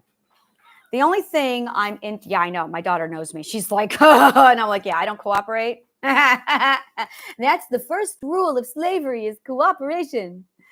So the next group, the only thing I'm really here for is my knowledge. Like, I am offering you my brain. That's all it is. There's nothing else here for you. My fucking brain. And then I have someone else going, oh, well, we want friendships. I don't want your fucking friendship. You're a stranger, dipshit. Did you forget that? I'm a stranger. You're a stranger to me. I'm a stranger to you. We are here for my fucking knowledge. I don't need it. I'm fucking awesome. You have no idea. I'm set. I get to go play with Arcana and physics. So fuck you. My life is amazing. I'm not here for me. I'm here for you, dip fuck, because you're that stupid. But you might be crying uncle. So if you're crying uncle, okay, now I'm interested. Now I'm interested in you because you're worth saving. So now I'm going, all right, so let's make something very fucking clear. I am here only to give you my knowledge. This is the only relationship we will ever have. I know shit. You can know my shit too. I'm the only one who knows the shit I know. Do not delude yourself to think this is anything more than just that. This is called truth. You are probably not used to saying it very much, if ever. This is what it looks like. So I have a business. Yes, I am in the business of fucking knowledge, but not just any knowledge, a real special kind of knowledge. So I am only looking for people who want my knowledge, but I'm pretty, which is really fucking annoying. So now I'm going, great. Now, how do I know you're here for my knowledge or for my pretty fucking face? Now, if I'm nice, oh, now we've got a problem, because now I get people showing up because I'm nice. I don't want you. If you're here because I'm nice, I don't fucking want your ass in my space, because there's a good chance you're a narcissist then. I don't want you in my space because nice attracts narcissists. So now I'm sitting here going, all right, I don't want people who are here because I'm nice. That's fake, phony, and bullshit. I don't want people who are here to be my friends, because I don't get my friends off of a bunch of strangers on YouTube. And I'm sure as fuck don't want the people who are here for my pretty fucking face. I want the people who are here only for the truth and knowledge. So while I am giving you my truth, well, the truth and my knowledge, I got to make sure you're not here for my pretty fucking face to try and be friends with me or because I'm nice, which means I can't be nice. I got to be a bitch. You see why I'm like, this is a problem. So I'm going, all right. So the solution, you're going to be a bitch. I'm going to be a bitch. You be a bitch. I can do that. BDSM mistress. I got that down. Great. All right. You're not here to make friends. No, I'm here to give you fucking knowledge because I'm looking for the people who are going, okay, I can't stand this Roman narcissistic bullshit anymore. What have you got for me? I got something different. We are only here to talk about Greek education and nothing else. The problem is if I go in here and I start talking about education, I'm going to attract a bunch of educating narcissists who are then going to go, oh, well, you're wrong. Well, a narcissistic bullshitter would say that. But had you any kind of ancient Greek educational system, you would know how right I am. And I have the stuff to prove it. Already did. And there's people who have studied the Roman Empire and they're going, you're saying everything about the Roman Empire that I've been trying to say and wanting to say, and you're just saying it. Thank you. Yeah, I know. It's still here, isn't it? It's bullshit. Roman narcissism. You don't just have narcissism, dipshit. You've got Roman narcissism. That's what you don't know. So while you're all going around narcissists, oh, no, honey, you've got Romanism. That's what you've got. You've got Romanism. Oh, it's a bitch. Romanism is the fucking worst. Romanism is disgusting. The thing is, I had my ancient Greek educational system to fall back on when I removed my Romanism. So when I pulled my Romanism out of me, I went, oh, there it is. The purity of the ancient Greek educational system. Thank you so much. And I was good. I was like, all right. Now I'm going to go play with Arcana. And I'm going to like, yes, I'm going to build logical code. So I can't stop being pretty unless I don't want to talk about that. And I'm sure as fuck not here for my friends because this is not where I get my friendships. So I realized in order to balance out the equilibrium of pretty and people who want to be my friend because they're stupid fans and people who are attracted to nice, I got to make sure that I'm a bitch. And I have to be a bitch in relative to how pretty I am. That's right. I have to be a bitch in relative to how pretty I am. Now, I'm well aware that that's also going to attract a lot of stupid submissives who think this is real BDSM. I mean, it is, but they think that BDSM is sex. And I already ran into that problem. So if I turn around and I talk openly about BDSM, it's fine. But if I put it anywhere in my thing, then it's going to start attracting that kind of people. And I don't want those people either. So I cannot go in and literally post that anywhere on my thing because people are going to go, ooh, keyword BDSM, that's my shtick. No, it's fucking not. Because what you're doing is Romanism. It's not BDSM. So now that I've got the right cocktail of psychology breakdown, I got to be bitchy. I'm going to do the teaching thing, but with your consent, which means if you don't want to be here, then don't fucking be here, dipshit. I'm going to humiliate you because humiliation is literally the door to learning. And every fucking Greek scholar knew this. Every fuck master does this. That if you want to be a student, you've got to be a submissive little bitch first because you've got to kneel to the lesson. Well, that's why we have BDSM. So I'm going, all right, fascinating. So once upon a time, BDSM was actually the learning process. And that is really what the whole parent-child situation was supposed to be about. It was supposed to be about the domination, the submission, and the humiliation, which was the masochism. But it was the suffering. And it had nothing to do with sexuality. It had everything to do with, you don't know jack and fucking shit. Every parent does this. We know this. There's a point where you have to humiliate the fuck out of your kids for them to realize how stupid they are so they'll learn. Except parents aren't doing that anymore. And if a parent tries to do it, they have no idea how to do it. Now, there are two types of humiliation here. And this is really what you need to understand. This is humiliation.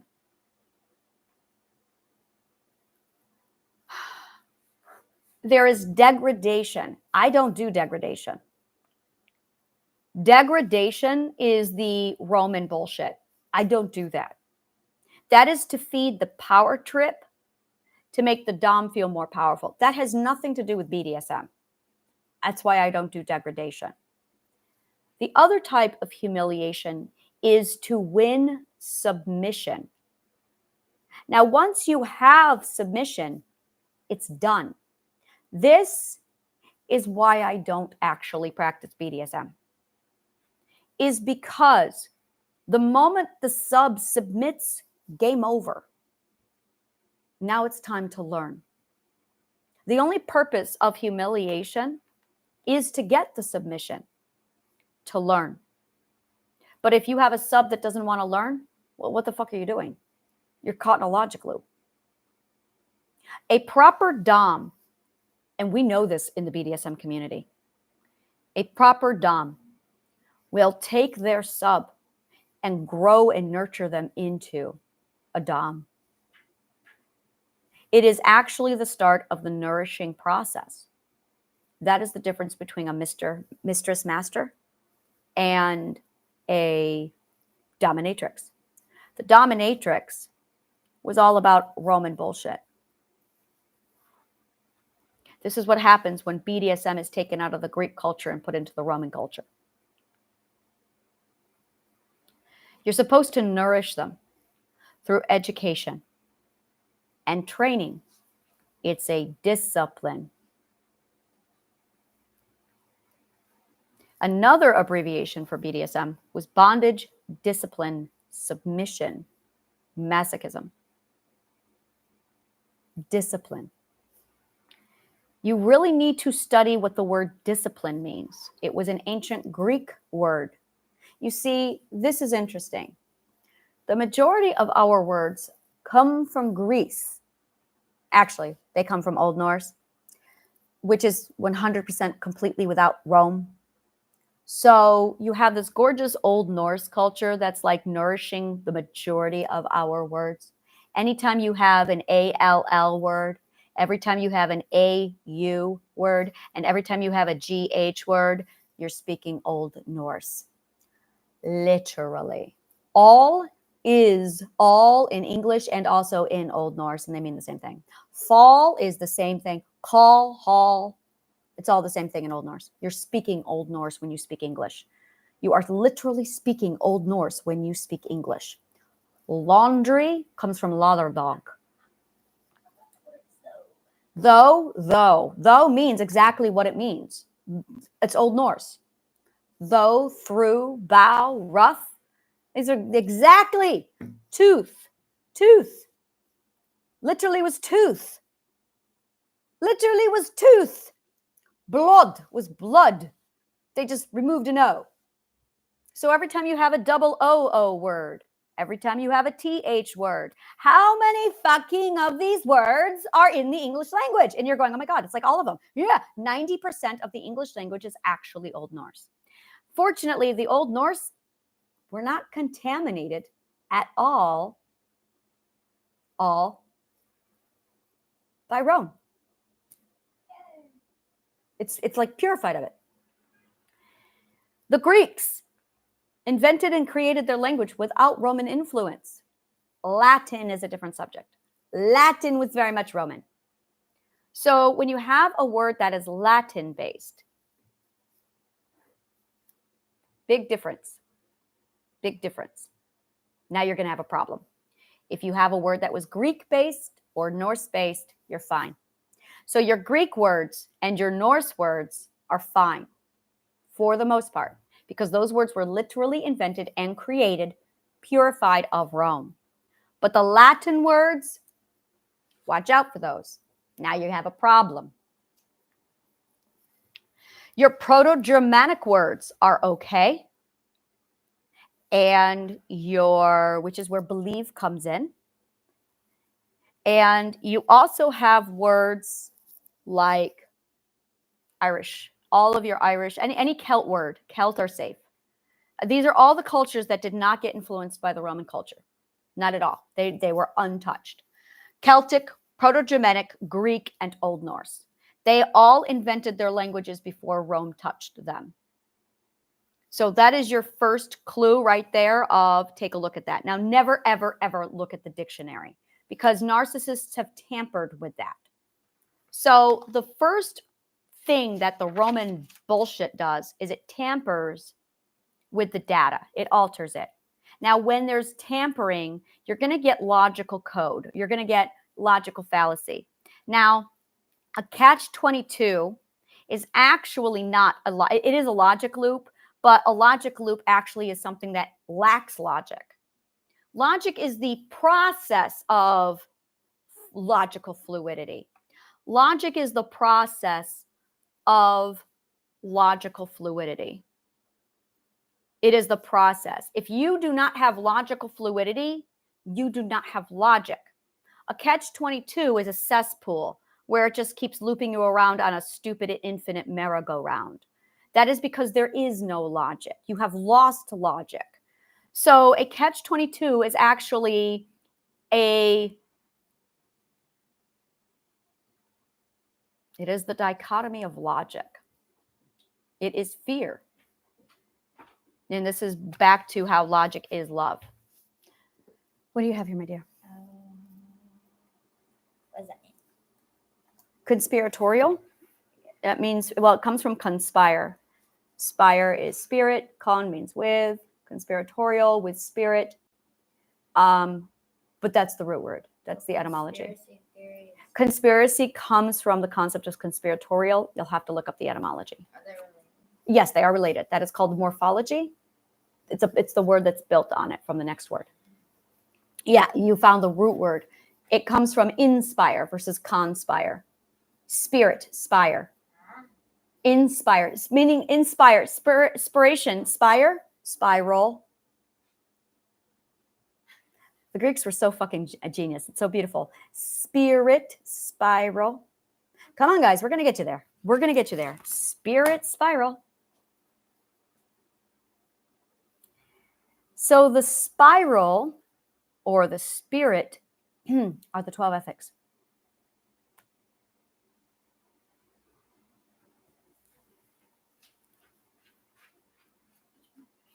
Oh, I would love one. Let me take a look. Oh, they're ready. I'm just trying to figure out which is most ready. Avocado. I would say they are literally even. They are literally even. So, yeah. Which came first, spiral or spirit? Let's take a look. Spirit etymology. Latin, spirare. Latin. Spirare. Spiritus. And it means breath. Breath of life. Okay, let's look up spiral. Spiral etymology. Spira. Spiralis. Spire. Coil. Coil. Latin. A coil. Amazes me that they did not make the fuck connection. Oh, wait. By the 16th century. Fuck the 16th century. Every time I see anything from the 16th century, I'm just like, you fucking asshole, King James. Fucking asshole, King James. Every time you see anything from the 1600s, sniff the air because there is something that stinks in the state of Denmark. Never trust anything that comes out of the 1600s. Never do it. King James was a dirty, dirty son of a fucking bitch. So the 12 ethics were found in the 1500s. And that's when you saw the Renaissance period. And everyone went, woo, look at all the geniuses are suddenly everywhere. That's because they got their hands on the ancient Greek educational system. So from the 4th century, 380 AD, to, let's say, 1500s, you had nothing. Books were invented in the 1400s. When was the printing press? When did Gutenberg do his thing? Let's take a look at that. Because I want to know if it was early. I think it was like the 1800s. Or I'm sorry, the 1480s. see here. Gutenberg Press.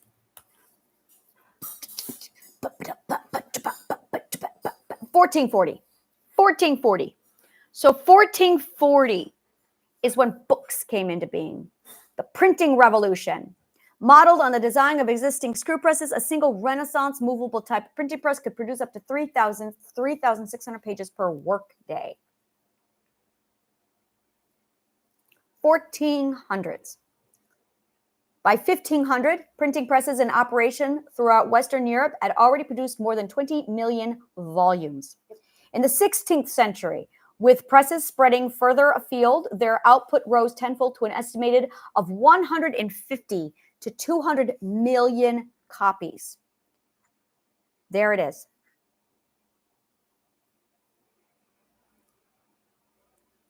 The spread of mechanical movable type printing in Europe in the Renaissance introduced the era of mass communication, which permanently altered the structure of society. The relatively unrestricted circulation of information and revolutionary ideas transcended borders, capturing the masses in the Reformation age. The Reformation, or the Protestant Reformation, so you need to really understand what the fuck was real. So you need teachers who actually know how to teach you history the right way. You don't teach history with people and events. You teach history with a sociological point of view of, let me show you how society moves with information. That's really what I need to be doing, is teaching you guys history the right way. So when the printing press came about, it literally completely changed everything. Information. And that's really what took place, was there was an information surge. Now, the people who had access to the information, immediately there were geniuses all over the fuck place. Because they had the 12 ethics and they were throwing it all over the place, and you had people going, oh, look at that, education, look at that. And that resulted in the Reformation, in Martin Luther's work, Lutheranism, the divide of the Catholic Church, which led to the events of Culloden. They decided to kill the Queen of Scots for treason of the British crown, even though she was a Scottish queen. And when all of that went down, King James decided to revamp the entire Bible to control the people better. So after the Martin Luther and Henry VIII bullshit with the printing press and all the geniuses, King James said, oh, shit, fuck no, and he rewrote the Christian religion. And he completely shut it down. Now, around the same time, Milton wrote his books. Now, I'm going to say it again, I don't know if Milton wrote his books before or after.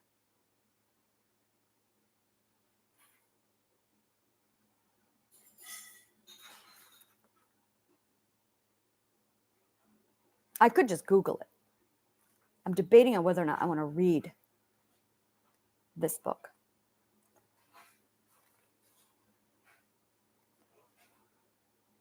Oh, here we go.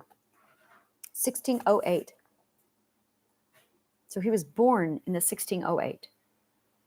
Yeah, they are like neck and neck.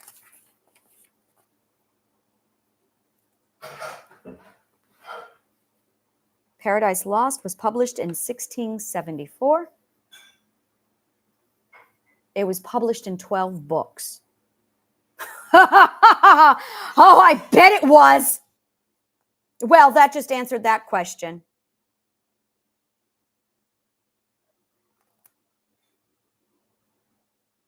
Fascinating. Paradise Lost was published in 10 books. Oh, no. There it is. Take a look at this. See, this is the kind of shit I notice. Watch this. So in 1667, in February, I know what this is. I did it on YouTube. He did it here. So watch this. Paradise Lost was published in 10 books. That means he got to the 10th ethic in 1667. And then in 1674, he did it again in 12 books. That's the kind of shit I see in history. Ancient Greek educational system. So Milton wrote Paradise Lost in 1667, which had 10 books to it. And then in 1674, he added 2 more. Somebody's working their way through the 12 ethics. Milton found the 12 ethics. I haven't read them yet. I just had a feeling of, I need this book in my library. Well, now I know why. So that's the kind of shit I see in history. So there is the abusive bullshit or victor's version, and then there's what really happened. And the thing is, when you learn how to write logical code, you can literally predict everything that will happen and everything that has happened. So I'm putting together future logical code, and I'm also weaving back together past logical code to figure out what happened. And you know you're wrong when you run into a merry-go-round logic loop. But I don't do that. And there's so much substantial evidence that as I find the logical code, I then go online, locate at least 3 locations to prove what I'm saying, and say, here you go, here's the evidence. So all I really do is connect the dots. It's a skill that you learn from the ancient Greek educational system. And because the ancient Greeks had the ability to weave future events and past events, they can tell always what did happen and what will happen just through logical code. Because the logical code can only go one way. Truth. It can only go one way. Logic can only be written truth. There is nothing else. And when you have eliminated the impossible, whatever remains, however improbable, must be true. That's Sir Arthur Conan Doyle. That's the way it works. It's logic. So when you're doing logic, you are literally writing the truth code. Did you just go from ScoobyNatural? No. Velma from ScoobyNatural quoted Sir Arthur Conan Doyle. Oh, okay. I did not quote Velma from ScoobyNatural. Okay. Velma from ScoobyNatural quoted Sir Arthur Conan Doyle and Sherlock Holmes, who also studied the 12 ethics. So logical truth is the same thing. Logic is truth. Lie is the opposite of truth. Lie means no logic or false logic. I am still trying to figure out if lie means intent to deceive. Do you have to intend? And I don't believe it is, because if you have truth, there is no intent. It is the truth, which means if it's not the truth, then it is a lie, which means not truth. So I do know that truth is a dichotomy. So logic is a dichotomy, love is a dichotomy, and truth is a dichotomy. And once you know when things are dichotomous, ooh, I love that word, dichotomous.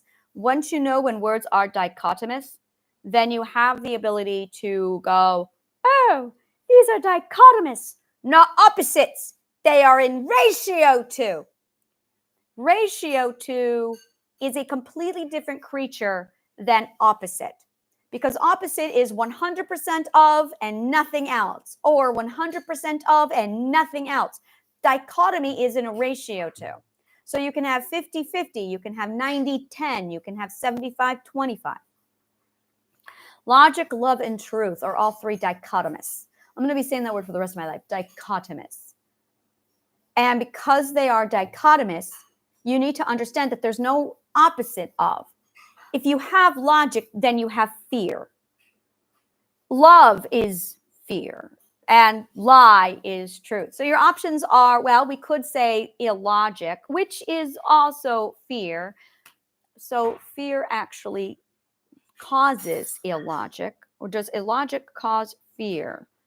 So logic would cause love.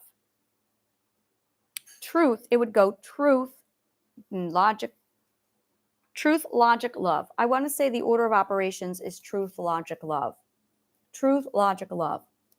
Those are your order of operations. Truth, logic, love. Yep. And they're the same time. They're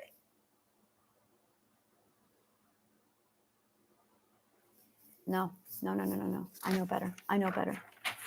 No. I know better. I'm going to do this. Love starts first. Logic is just the processing. Love is the feeling of logic. It's the feeling of logic.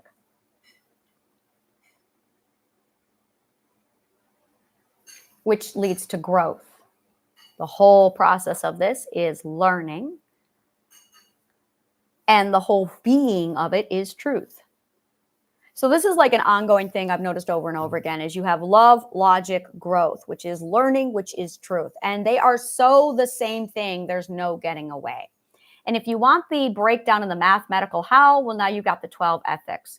The 12 ethics are, thank you, dear. The 12 ethics are the mathematical everything of logic that is love, truth, and growth and learning. It's all the same thing. So when you reject learning, you're rejecting love. If you reject logic, you reject love. If you reject growth, you reject love. It's all the same thing. If you reject truth, you reject love. It's all the same thing. So somebody who does not feel nourished is not in this gorgeous little nourishing pool of logic, love, growth, learning, truth, and the 12 ethics. So when you have your little Greek spa of love, logic, truth, learning, growth, and the 12 ethics. That's it. That's it right there. 1, 2, 3, 4, 5, 6. Oh, maybe it's that. I just got the Star of David. I went, ooh, maybe it's that. Oh, look at that. I get the Star of David.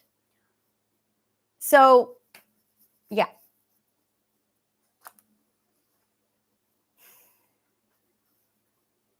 Yeah, that's really...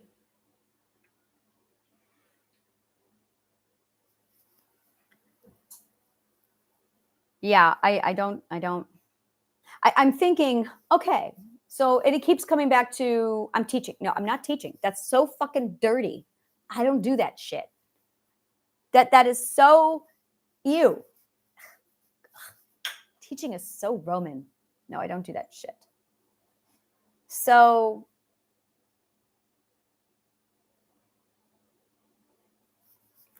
let me just recap here.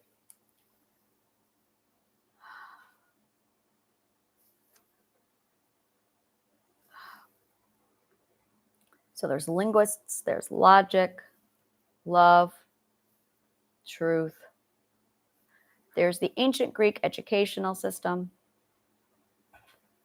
I'm going to work through this, guys. I am. And then I'm going to become a little bit more pleasant, but I got to work through my fucking shit. So, because it's human. And at the end of the day, this is all about authenticity, raw, real.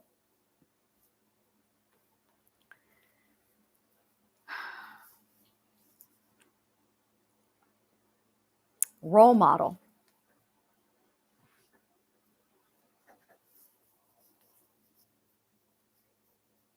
And really the only mission, like the only order of operation when it comes to learning is humiliation.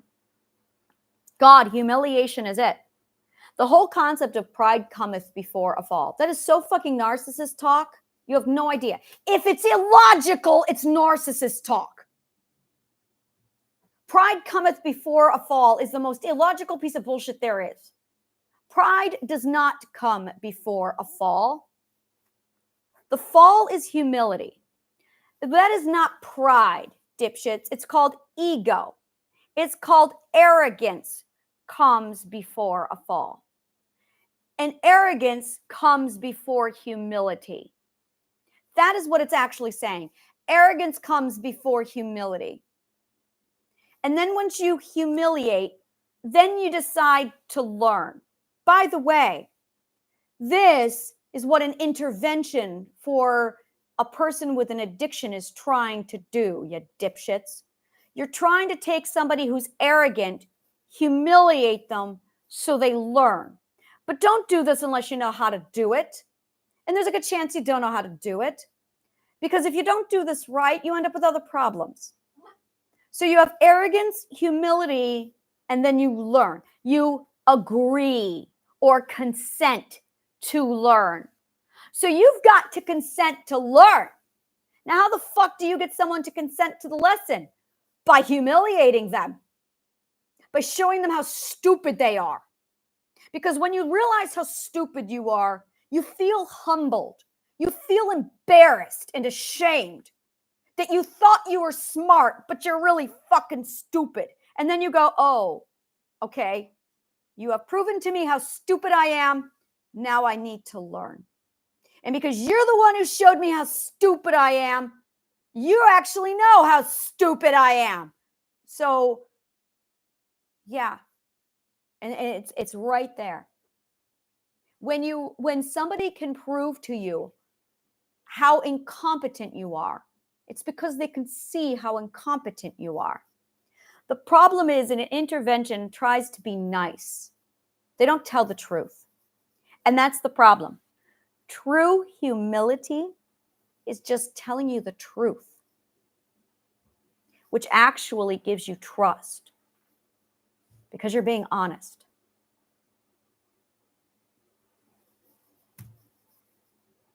I'm not telling you anything that isn't true. You're stupid. The fact that you are most likely a 4 or a 6 ethical IQ, but you're probably 35 to 45 years old, that's a clue. It's true. If you've got an ethical IQ of 4, 5, or 6, but you are 45 years old, that's pretty dumb fuck stupid.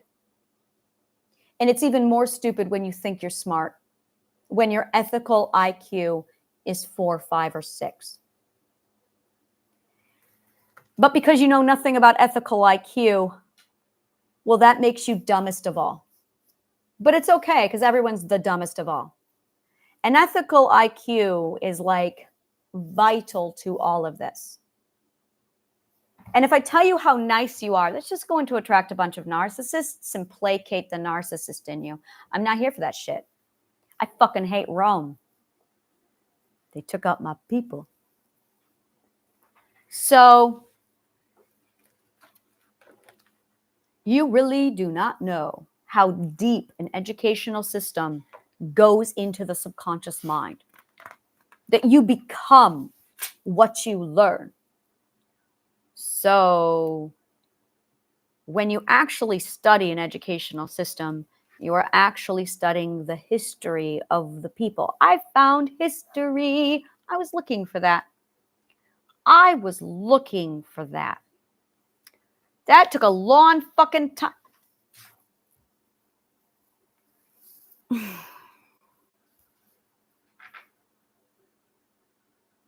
That means I'm almost at the end. Good. Good. Very good.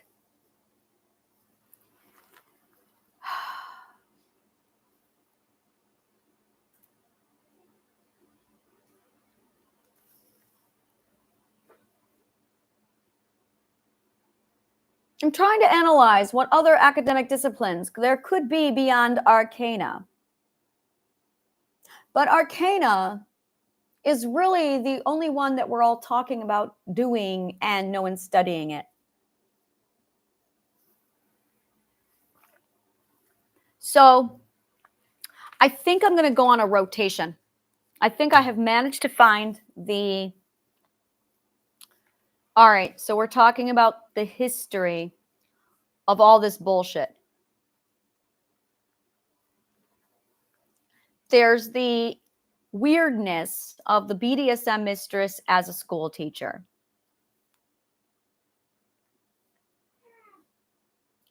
And then there is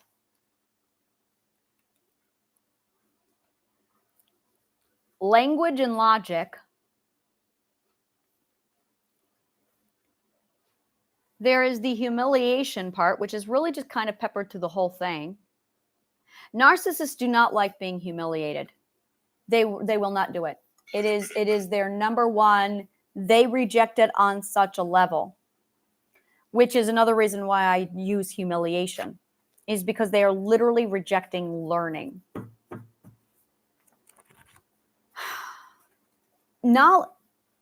learning is not information collecting. It's not. Yeah. And then there's also learning how to learn.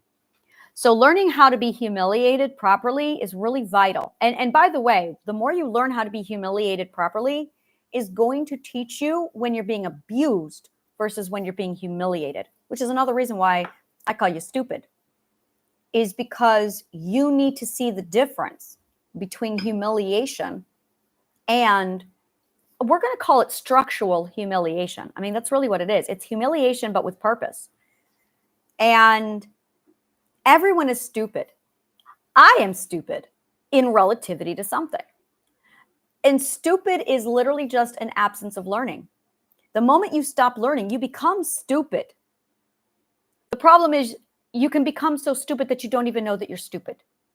So we're going to translate this. Every time I use the word stupid, I'm saying you're not learning. That's all it means. Stupid means not learning. You are either learning or you're stupid. What do you think stupid means? Ignorant means to ignore a solution because you're not learning. I want you to look at the words arrogant, ignorant, and opinion, which is stupid. The problem is you've got a bunch of Roman bullshit now to weed through to figure out what all these words mean. So where do I get my word definition? I studied linguistics and logic, so I can reverse engineer the actual meaning of the word right out of nature itself. That's what I've been doing this whole time. That's how I find the real true meaning of words. And then I track down the etymology and it validates, oh, yep, that's the word, because I know how to reverse engineer an actual word's purpose. So as I'm going through my whole weirdness of reverse engineering everything out of Mother Nature, I'm also finding the original words of everything. That's how I found out they're telling me the lie, is because I'm going, oh, I found the real word. Wait a minute. That's what forgiveness means? That's what forgiveness means? Same thing with arrogant. I reverse engineered arrogant out of Mother Nature and went, oh, you guys don't even know what arrogant means. Arrogant means refusal to learn. That's what arrogant means. It means refusal to learn. Ignorant means ignoring how stupid you are. Opinion means bragging about your ignorance. Yeah, so stupid. We're back to that again. So this is the stupid cycle. And this is really it. You have to become aware of the stupid cycle. The stupid cycle is literally narcissism. And as I walk you through the stupid cycle and you see it, it's like a whole, oh, but in order to do this, you have to be humiliated. And it's okay. I'm going to tell you you're fucking stupid, but you need to know what stupid means, because you probably don't know what that means either, because you're that stupid. I had all of this fucking knowledge in my mind for 30 years and I couldn't get away from my abusers because I was stupid. And I finally figured out that I had to be smarter than my abusers to get away. And I thought, they're so stupid. Why can't I get away? Oh, because I'm that stupid. That it took me over 40 fucking years to escape, which I really didn't escape. They just kicked me out because they couldn't breed me anymore. And then it took me another 2 years to learn that I was a slave. That's how stupid I was. And I went, why the fuck can't I think? Because I was stupid. Once I removed the stupid, oh, my genius came out and I went, holy shit. And then I looked at all of you and I saw literally me. And I went, wow, you are literally all living the exact same situation I lived. Not as severe, but it's the same. You're a fucking genius, but you're too stupid to even know it. Now, I had the ancient Greek educational system, linguistics and logic, to spend 30 years to reverse engineer all of this shit and find the 12 ethics. What do you think your odds of doing the work I did? I started when I was 4. Do you think you could do it? Or do you want help? Because that's really what this comes down to. You can't fucking do what I did. Because unless you're 4 watching this, you're already behind. And I know you're not 4 watching this because everything I say, I know that because I have like child thingies on my thing. So no children allowed. So I know that kind of shit. I know you're not 4. I know that. So you're already fucked. Because I started this shit when I was 4. And I went, oh shit. These dumb fucks don't know a goddamn thing about logic. They did not like me that day in the church. And then when I was 8, I went, you dumb fucks are lying again. That's 2 strikes. And then when I was 12, I said, oh, you're done. You're done. You're fine. Incompetent fucks can't even do logic, and you think you're going to teach me? Ha! Fuck that shit. Fuck it. So, I have my stupid cycle that we're going to talk about. I have my learn how to learn, because that's really all you should have ever learned. Once you learn how to learn, you're done. And then you've got humiliation, which is stage 1 of learning, hence the BDSM thing, which is exactly what I have, which is what all teachers are, except I tell you about it. And if you're here, you consent, dipshit. And if you don't consent, get the fuck off my channel. All right. Then there's language and logic, which we go over. And then there's the history of all this fucking BS. I think that covers everything. I noticed that's my rotation. And then we're going to talk about the fixer-uppers. The fixer-uppers. I'm happy to see that there's an actual rotation happening here. Yes. Yes. Yes, yes, yes. So the fixer-uppers are the people who love to fix things. I love those people because I'm one of those people. I love for people who love to fix things. I'm going to add that to my whole thing. For people who love to fix things. For people who love to fix things. I love that. That is like it. I have to sneeze. I hate it when I have to sneeze. What, Liz? I do not have a cold. No. I have been. I noticed that. And I'm trying to figure out why.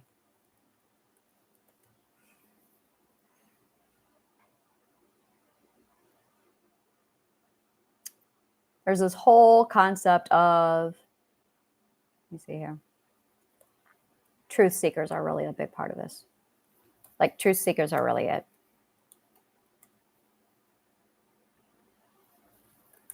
I want to say unconventional. Like that really. Ooh, I like that. Unconventional redefined. We redefine unconventional. Yeah.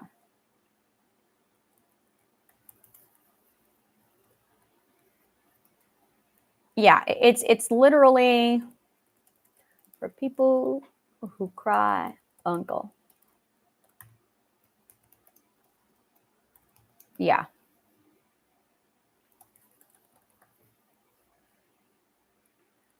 Yeah, that's definitely working. Yeah, when I first modeled all of my marketing on this, it was the healing garden, and I ended up attracting a lot of frou-frou spiritual bullshit people. I fucking hate those people. I fucking hate those people. They are such narcissists, and they're delusional. I fucking hate those people. There's the narcissists who you know are narcissists. And then there's the spiritual pocket of people who think they're healed, who are just delusional, but they found a beautiful comfort zone for themselves that they can hoard themselves away in and shut themselves off. And then they lie and continue to delude themselves while they feed their own narcissism. And should they bother to even get around another person, they pick right up where they left off while boasting how healed they are, while they teach other people how to be healed. I fucking hate spiritualists. And so few people get out of that pocket of bullshit. So few people get stuck in it. And I'm just like, for me, it's you're in the oasis. You have hit the oasis. So that's really what it is I'm going to talk about the oasis a lot. I'm writing up my actual agenda of what we're going to cover every day on my channel. I love this. The oasis. And we're going to talk about Roman narcissism. Same thing. The words are identical. You are fucking Roman. And the sooner you learn that, the sooner everything in your life is going to make fucking sense. Yeah, that's what it really needs to be. For people who want to understand this bullshit. And that's it. It's like there are and that's it. It's not truth seekers. It's really hard to explain what this is. This is something that I'm still trying to figure out. Is what would you call this? And what it is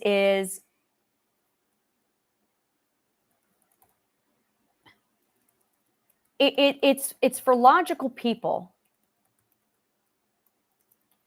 who are trying to make sense of the bullshit. That's it. Who are trying to make sense of the bullshit. That's it. For logical people who are trying to make sense of the bullshit. There you go. Those are my people. Those are my people. I think that's what it is right there. For logical people who are trying to make sense of the bullshit. And they're the ones who have kind of figured it out and they're like, what the fuck is going on? And I'm like, yeah, you've got it. You've got it. If you're here, like, and that's it. You know you're onto something. And this is what I noticed is I was attracting people who started to figure out there's something going on. Yeah, there is something going on. There is something going on. You're absolutely right. And when you try and get a straight answer out of anybody in Wonderland, they lie to you because they're Romans. And it's so annoying. And then we have purge your truth. Truth purge challenge. So the truth purge challenge is this. It's going on YouTube and speaking your truth. Talk about your magic. Talk about your magic. Talk about your magic. That is such a huge thing right now. Talk about your magic. Because the more you talk about your magic and how you found your magic and how your relationship with your magic is, the more, do you want the science behind how this works? Because this is really fucking cool. The more you speak the truth, the more the truth literally forms into, well, it releases. It releases. You've released it. You are no longer a secret keeper. So when you bring something toxic inside of you, it has to pass through you via potential energy over into kinetic energy. But if you're not doing that, you're keeping it inside of you. And when you finally let it go and you release it through talking about it, by giving it name. You have to name it. The naming is a very logical and linguistically accurate process of, how do I explain it? Because I know what it is, but it's science. It's really fucking advanced science. When you give something a name, it is science on such a level.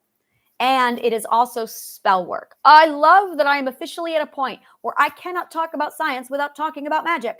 I just got to say, I love that I am finally at the point where I cannot talk about science without magic now. I can't do it. So linguistics is spell work. And spell work is an articulate, very precise fucking science, dipshits.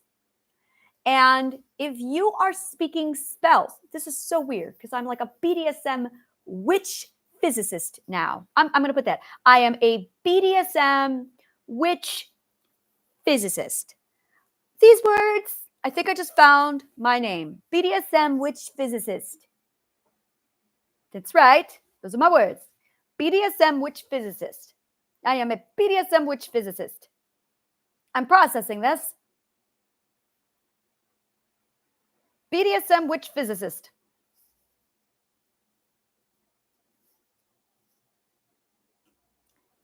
It used to be that I thought this was dichotomy, and it's not. It used to be that I thought this was contradiction, but it's not. BDSM witch physicist. It's called an integration. BDSM witch physicist.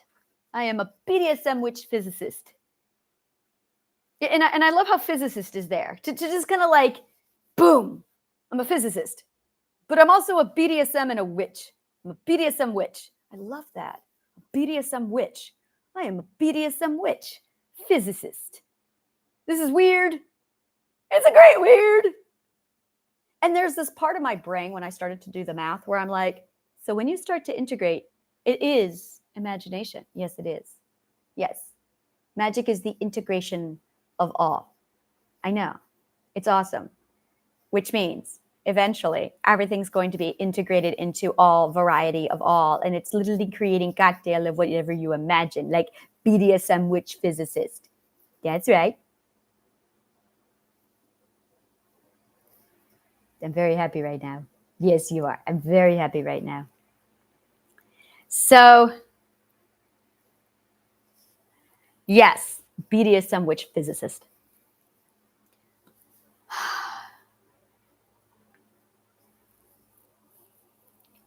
I finally broke out of the box. There it is. BDSM witch physicist. See, that's the kind of shit where people go, what? And then they have to explore. We gotcha. That's what I was trying to do. It's called diversification. Now your subconscious mind is going, I don't know how to process this. No, your subconscious mind doesn't know how to process it. That's the point. Do you know why your subconscious mind doesn't know how to process it? I do. The reason why your subconscious mind doesn't know how to process it is because it has already learned all of the logical formulas and stored it away into categories. So whenever you see something and you label it a category, the subconscious mind goes, oh, that's it. And then it immediately goes back to sleep. It is done on autopilot so that your mind no longer has to wake up. So if you stop seeing things that are new and different, diversified, then your subconscious mind is going to become dormant.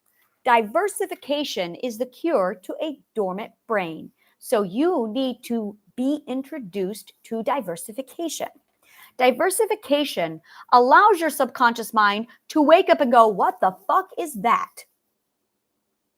And now you are asking the question, what WTF? That's it. You want the subconscious mind to say WTF. If you cannot get your subconscious mind to say WTF, you're not going to learn. So now I have two choices. I can humiliate the fuck out of you, or I can give you a what the fuck. But I didn't have a what the fuck until now. BDSM witch physicist, which means I officially can stop degrading the fuck out of you because now I can start talking to you with my what the fuck. I know I woke up your brain, didn't I? It's called a BDSM witch physicist. And this is how it's done. This is why marketing no longer works on people. It's because we know what it looks like. We've learned it. So once you've learned it, what your subconscious mind has actually done is it's taken data, it's created a formula, and then it's gone to sleep. So if you stop learning, your subconscious mind stops creating formulas. The problem is a catch-22 is an absence of a formula without learning. There's no learning going on. You have to get around the catch-22. If you don't, you're going to have an addiction. Now, here's the real fucking kicker. Narcissism is control addiction. Control addiction. In fact, all addiction is control addiction.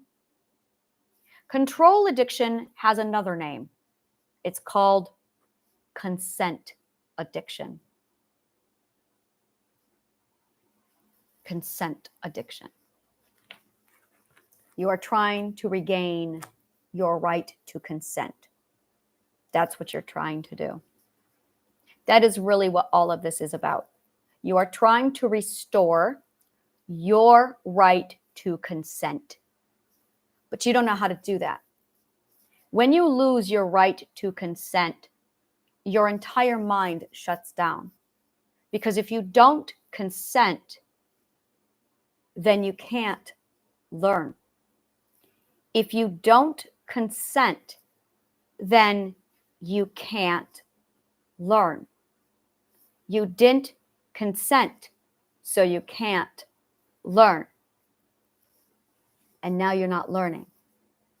This is literally the breakdown of the subconscious mind. It is narcissism. Narcissism is caused by non-consensual learning, which is exactly what your teachers are doing, by forcing your children to learn even when they don't want to. Learning and consent have to go hand in hand on such a level that there is nothing else. There is nothing else. You will not learn if you do not consent.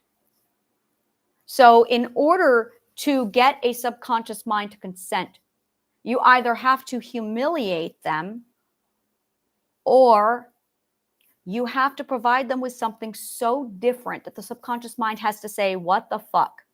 So you've got two options, humiliation or what the fuck. The problem is narcissists abuse humiliation. So now they won't even go near the very thing that they require for learning because they don't even know what humiliation actually is because they've changed the words too much and then lied about words evolving when no, they don't. So I have been trying to figure out how to make your mind go, what the fuck? Which means I have to figure out how to be, well, I have 20 years theater stage and a whole lot of Shakespeare in me and Greek theater stage. So let's just say I know a thing or two about how to be obnoxious to get people's subconscious mind's attention, because that's how you learn, through entertainment. Which is why this is under entertainment and not education, because the dumb fucks who know nothing about education would be dumb enough to put it under education. But when you actually want to learn and teach somebody, you need to put it under education or entertainment. So I'm sitting here trying to figure out how to get the what the fuck factor on in your brain. But the problem is you need something really out there. BDSM, which physicist is it? BDSM, which physicist really puts it out there? BDSM, which physicist? I feel like there's one more word in there. Yeah, it's the 160 plus IQ. So there you go. I think that's it. I think I have about as much in there as I could possibly cram. 160 IQ plus only, BDSM, which physicist? There. Can you say what the fuck? See, now you're going to want to explore it. Now you're curious. Now you want to go, what the fuck is this shit? Now I can talk to you. Hi.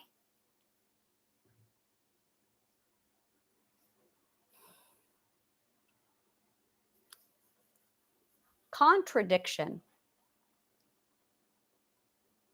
is the opposition of logic.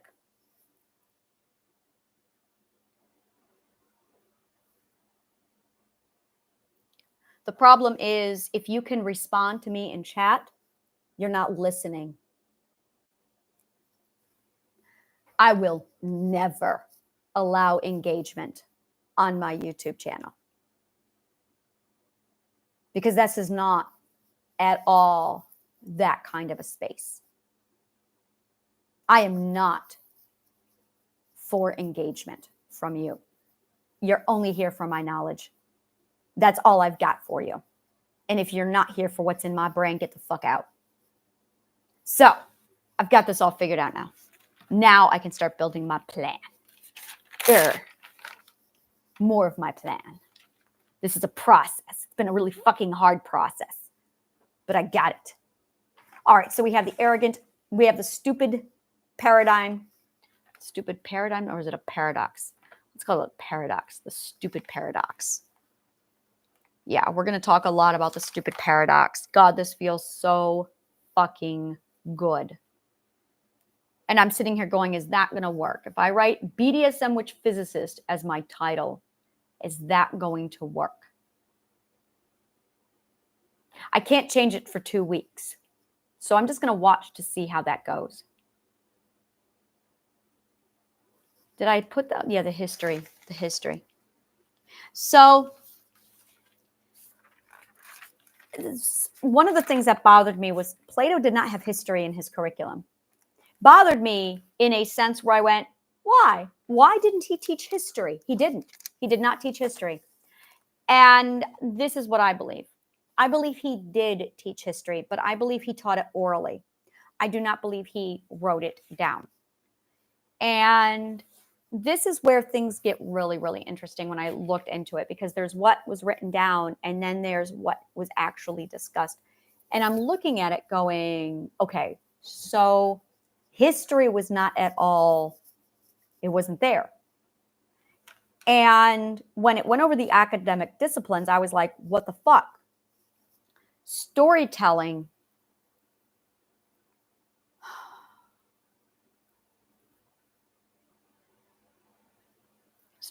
is how we learn. Storytelling is our history.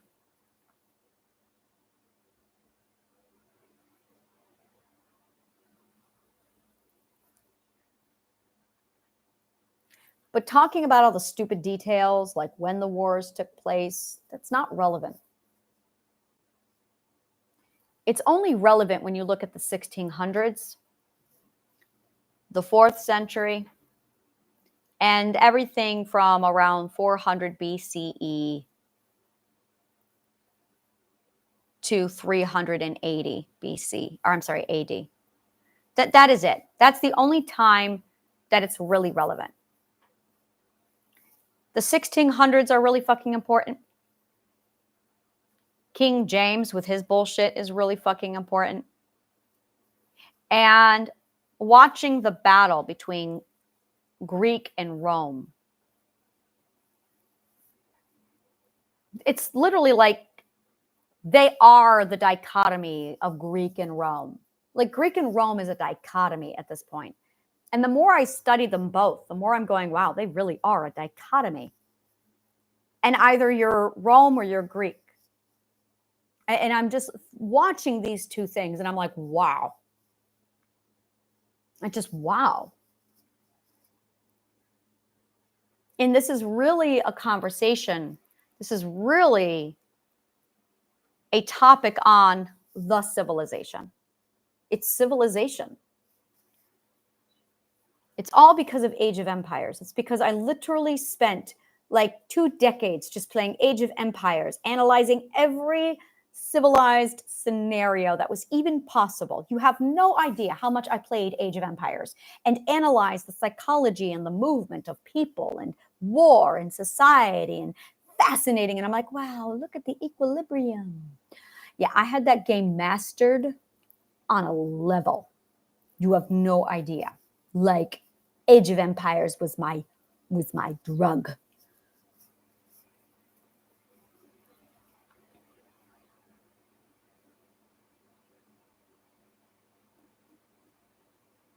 I remember I couldn't play the small campaigns because they were too small.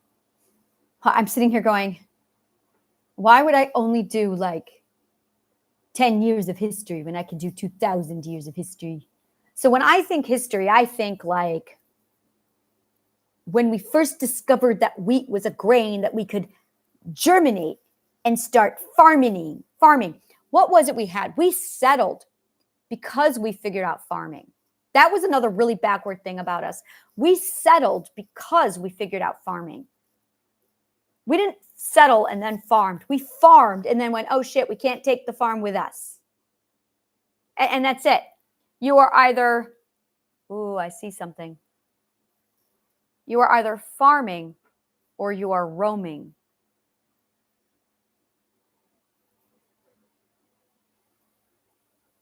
So you are a nomad or a farmer. And if you are a nomad, chances are you are a merchant. But you could not have agriculture. Fascinating. Absolutely fascinating. It reminds me very much of the Sami. The Sami were nomadic, are nomadic. Sami were very nomadic. To this day, so Russia, Norway, Finland, Sweden all gave complete free pass to the Sami. So the Sami, they are an indigenous people to Scandinavia that follow the migration of the reindeer. Their past is almost identical to the Native Americans, with one exception. Their government apologized to them and then gave them sanctuary. So the Sami are now free to roam where'er the reindeer go. Without any border, without any, they just roam with the reindeer. And if the reindeer, and they have a migratory pattern. So if the reindeer move into Russia, they move into Russia. So the Sami live with reindeer and they move. It's beautiful. It's absolutely beautiful. And it's amazing to see these Scandinavian countries and Russia all work together to allow this freedom of the Sami to preserve their culture. You know, this is something that I have studied a lot on, is the amount of effort these countries have gone to preserve the Sami's culture.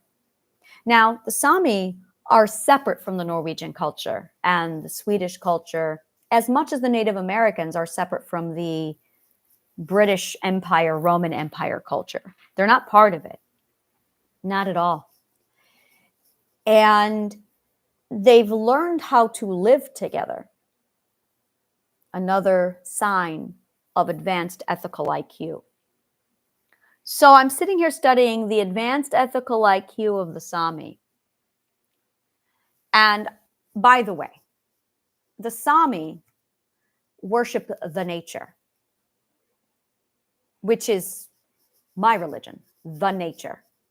And that is literally all they refer to her as, the nature. A lot of my religious beliefs come from the Sami. And it was funny because of everything I've studied, I got to the Sami and I was like, oh, that's it, the nature. And I adopted it so strongly because it's right, the nature. And it's just that simple. Their entire lives revolve around the nature. And it's just so beautiful. And they're part of it. But then to see Russia, Norway, Sweden, Finland band together to preserve this culture that's not even theirs. It was just the most beautiful. It was as beautiful as when Germany, right after World War II, funded the entire restoration of Ålesund in Norway after it burned to the ground. That's the kind of stuff people don't know about. Did you know that right after World War II, there was a fire in Norway, in Ålesund, that destroyed the entire fucking village? The village was built off of the literal wooden lawn houses from the Viking era. We're talking 1,000-year-old wood. All gone during this fire. The entire village of Ålesund was burned. And right after World War II, Germany funded its restoration. It blew my mind away. We never hear about this shit. And I'm going, what the fuck? What the fuck? It is the most beautiful humanitarian act I have ever read about, and no one knows about it. That right fucking after World War II, Germany funded the restoration of Ålesund, and they rebuilt her. And I just went, wow. But we don't talk about that. We don't study that. We don't even know about it. And I'm just looking at it going, it's such a fucking gorgeous act of humanity. It was moments like that that I started to believe in humanity again.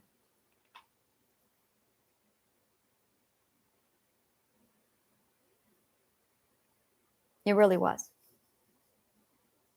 Insanity, anger, rage, all of these things are an absence of logic, linguistics,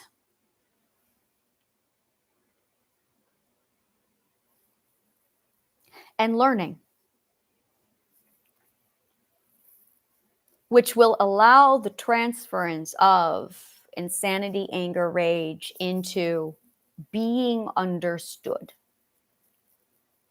If you take away a person's ability to be understood by the self or others, game over. Game over. That is actually what insanity is. It is the absence of being understood. My son said something yesterday. I don't remember what he said, but we corrected him. And he said, he has said this before, where he came back and he's like, it's just the way I talk. But yesterday he worded it differently. He said,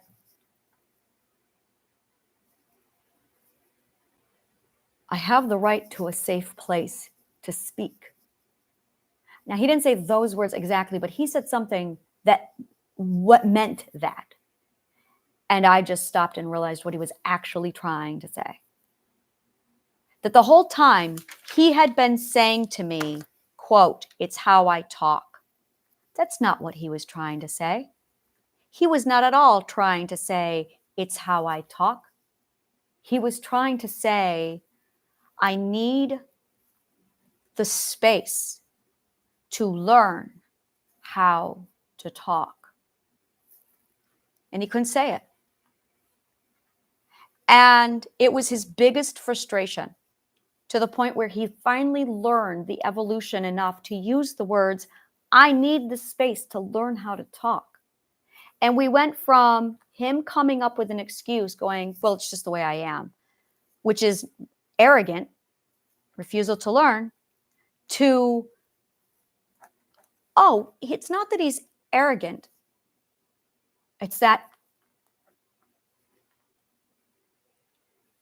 he was in the process of trying to translate. And it took him literally 20 years to translate it's how I talk into I need the space to learn how to talk. And suddenly I went, oh, he was never arrogant. He was just trying to communicate. Trying to communicate. And I stopped. I pulled right back and I said, you're right. You need the space to learn how to talk. And he said, should you correct me? And I said, yes, you need to be corrected. You need to be corrected. And it was very gentle. It was very quiet. It was very, you need to be corrected.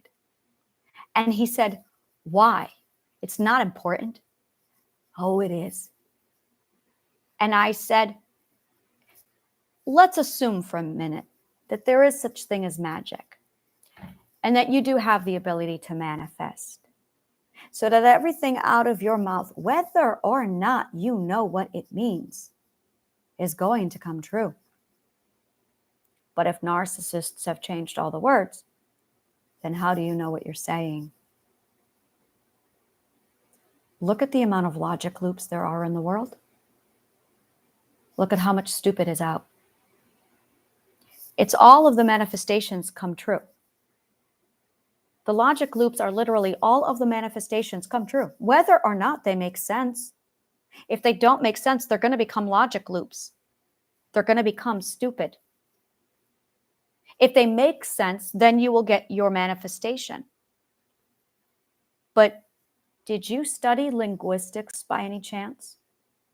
Did you study logic? Because now I'm at a point where I found the science to prove, oh, magic is very real.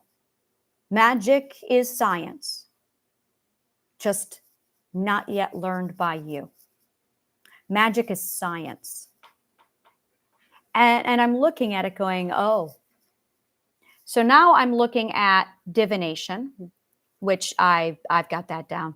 I'm looking at spell work and manifestation. And I just have to say that there is a little part of my chest going, I know, right? So we have divination, we have manifestation and spell work, we have arcana. I am totally going to be throwing fire all over the place. And we also have magical creatures. Huh? Oh, no, it will be controlled. Okay. Why wouldn't it be controlled? Why wouldn't it be controlled? Ethics. The way you phrased it wasn't controlled. Oh no, I'm going to have fun with it, but there will be control. Yes, so arcana and alchemy. Alchemy. So we have divination, manifestation, spell work, arcana, magical creatures, and alchemy.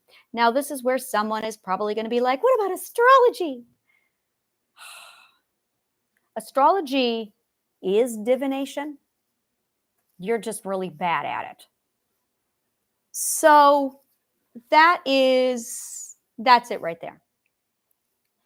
And the ancient Greeks had this education. Well, they were starting it. They got the divination part and they got the manifestation and spell work part. They had that down. I found the arcana, the magical creatures, and the alchemy. Now, they did have alchemy, actually. They did have alchemy also. But they did not have arcana or magical creatures. That lies beyond ontology, which Plato never got to. Ontology is arcana. Chemistry is alchemy. Divination is math. Manifestation is logic and linguistics.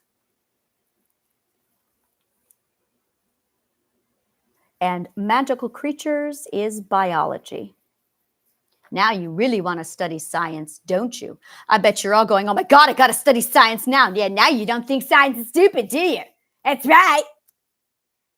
You're not getting to this shit until you actually complete all of the academic disciplines. This is not allowed to be touched. This is like philosopher. This is sage level shit. That's what this is. You don't get to touch this until you become a sage. That's why Yoda was so fucking cool. Yeah, this is sage shit. So, yeah, you don't get to touch that until you become a sage.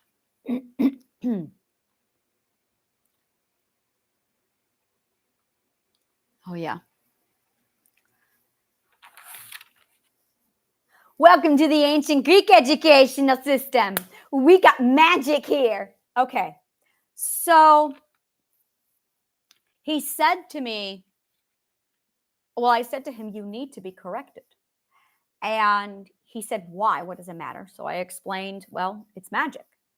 And I like, magic is science that just hasn't been learned yet. And he was like, okay. And there was the consent to learn. It was like, finally. So are they arrogant or are they trying to communicate?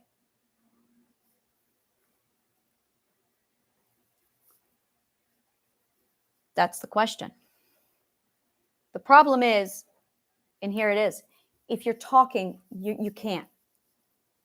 Which is now going to be the question. See, this is why you need to learn how to learn. Which is now the question, well, how do I ask a question? How do I ask a question? If you have a question, you are in the wrong classroom. And your teachers should have told you that. But they were so busy dominating your ass instead of teaching you. If you have a question, you are in the wrong classroom. It means that you are reading material that is too advanced for you. You've skipped a step in the logic. Learning is logic. You are literally learning the logical steps of comprehension. I'm going to say that again. Learning is the logical steps of comprehension. It's the mastering of the logical steps of comprehension, which is why I'm at the point of comprehension. That's what truth is. So if you have a question, you're in the wrong classroom. You're asking questions because you are in like, and I'm going to be blunt, you are actually in Triadic Healing Part 5 right now. That's what this space is. This is Triadic Healing Part 5.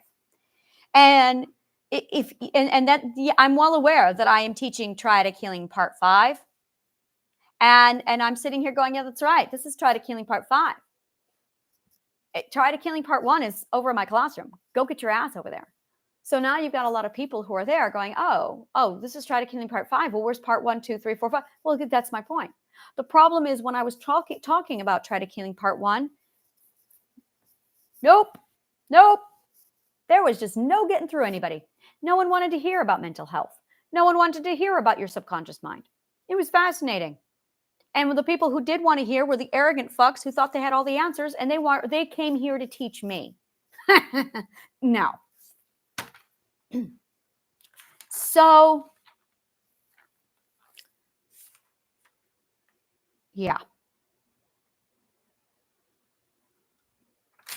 I'm going to also cover one more thing with you. This is something that I love doing. It's the equal footing understanding. The equal footing, and this is your 6th, 7th, 8th, 9th ethic. This is one of my favorite parts about this, is the hierarchy versus commerce. And this is where a lot of people really get this fucked up. Actually, they don't. Romans get this fucked up. Greeks call this commerce. The Romans call it hierarchy. Okay? Where the Romans sees competition, the Greeks saw commerce. And when it comes to education, it's under commerce. When you see relationships, it's under commerce. When you see propagation and human circuitry, this is all under commerce.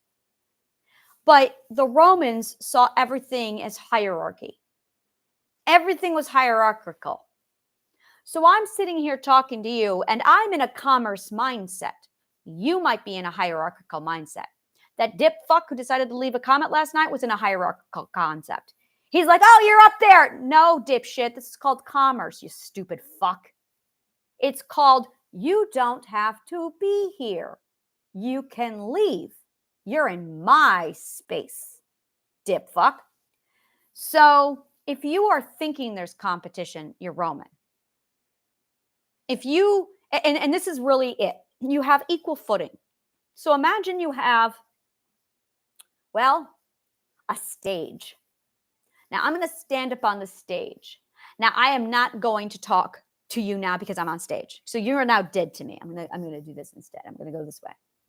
So I will only talk to somebody who is standing. This is why actors do not talk to people in the audience. So now I can only converse with people who are on equal footing with me. Now you have somebody who comes up onto the stage with you.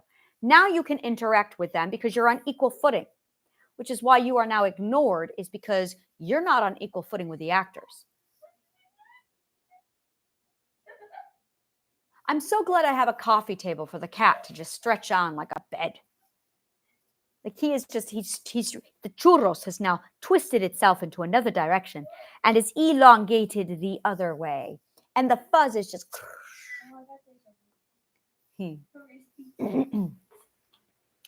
So track it. How long ago did you have the vision? Do you remember? You said deja vu, which meant you had it. Do you remember when you had the lucid dream? That you had the deja vu. Deja vu is lucid dreaming. So you lucid dreamed it prior. No, I didn't. Okay. I didn't. Okay. All right. So you have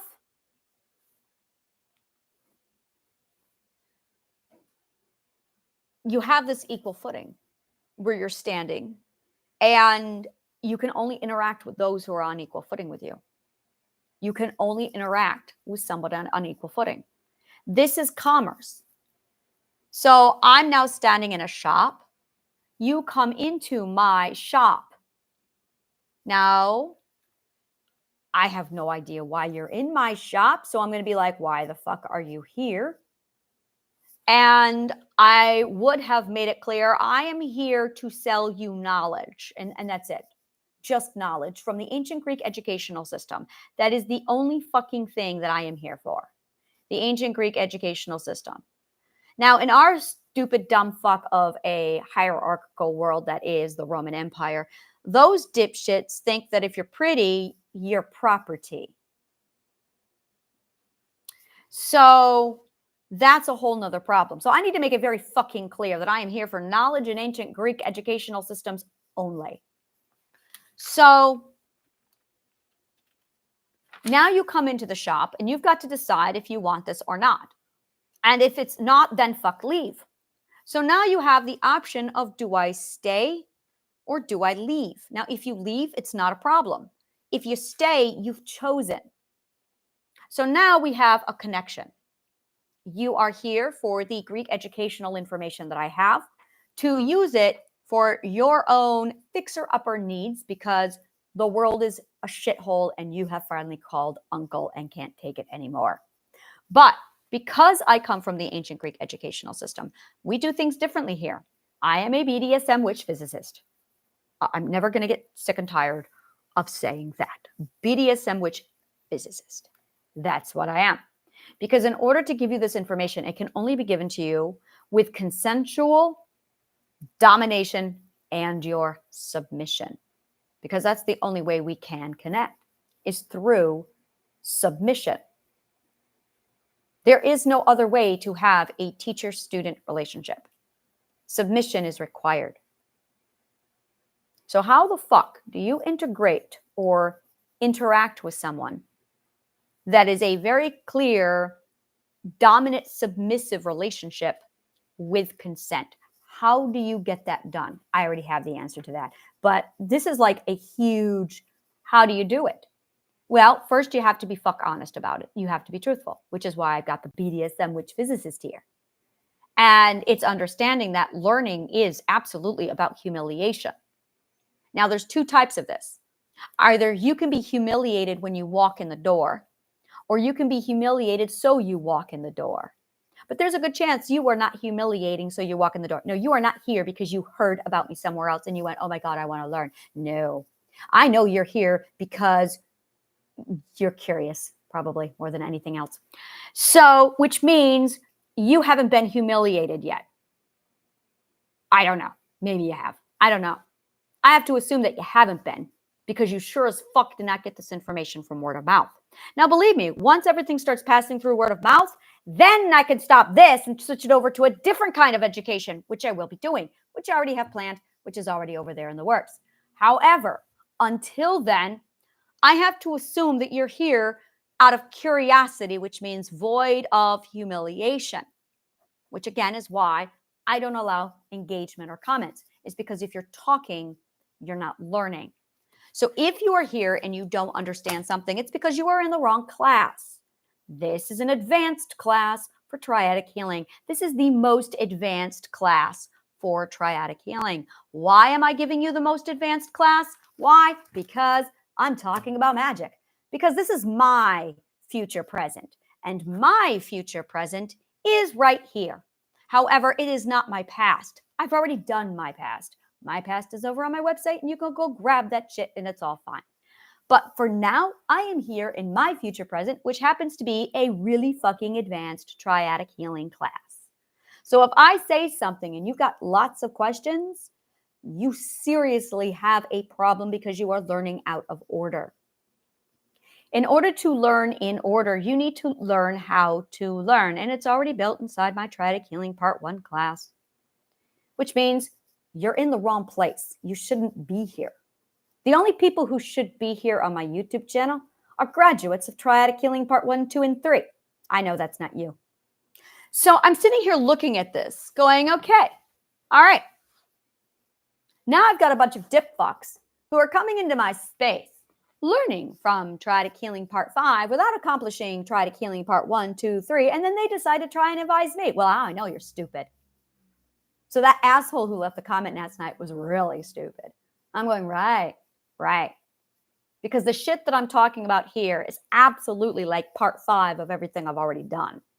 Because you're 2 years behind me. Because I live in the future. Because time is not what you think it is. Because you don't live in the abstract. The abstract, that's another thing we talk a lot about here, is the abstract. Because that's where I am. I live in the abstract. I am definitely like My brain is merging and molding into I can feel it. I can definitely feel it.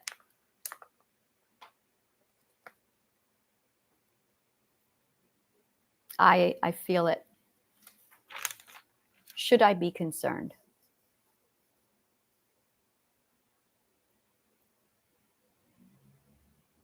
I am losing the ability to speak anything other than abstractic. I can feel it.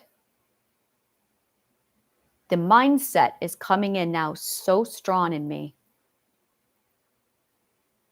I saw the symptoms earlier, and they're undeniable.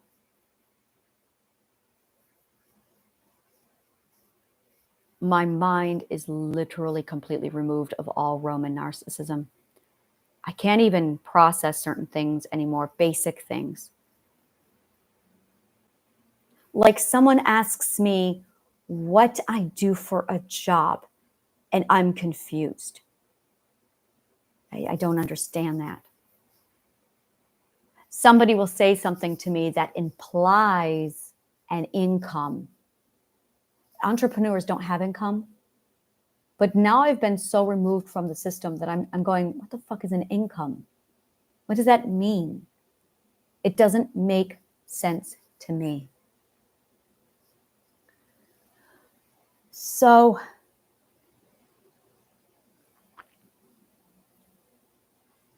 the thing is, I couldn't function in society before this could happen. No one can function in that fucking shithole.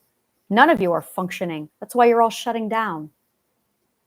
Because you can't function in society. No one can. That's why you're all shutting down. But you don't know the symptoms of a subconscious mind shutting down. I do. You should be scared. You should be really scared. Your cute little amnesia, you forgetting where the keys are, how many times a day do you forget? You shouldn't have short-term memory loss. That is your mind eating itself. Logic is literally mental health. Logic is the only nourishment your brain needs, and you're not feeding it any logic. If you don't feed your brain logic, it shuts down. That's why you keep forgetting everything. You should be scared. Some people are terrified. I can't remember anything, so I can't learn, so I can't. That's called a logic loop. And that's not true. That is not true at all. That is a very common logic loop. A lot of people are afraid of that. I can't remember, so I can't learn. No, you can't learn. No, it's I can't learn because I can't remember. But learning isn't memory. See, that's why it doesn't make any sense to me. Learning isn't memory. Learning isn't memory, dipshits. That's Roman shit. Learning isn't memory. Whoever told you that learning was memory? Ask an actor if memorizing is the same as learning. Oh, look at that. I'm both. So, no, learning is not memory. Memory has nothing to do with learning. So when people start forgetting, they think, oh my God, I can't learn anymore. No, memory has nothing to do with learning. Memory has to do with logic. Memory is all about your logical comprehension. If you forget, it's because forgetting is literally a logic loop. It is a hiccup of logic. So every time you forget, or you don't know, or you're confused, that is your logic loop hitting because you have bad logic. So you have to learn how to learn. So this is what I refer to as consumption. Consumption is the logical gridlock. It is the narcissist disease that is everywhere, and it's all the symptoms. It's fatal. I hypothesize that it is the cause of Alzheimer's. In fact, I was reading an article yesterday and scientists were like, we found something else. No fucking shit. And they're like, there's another kind of memory loss here. You think?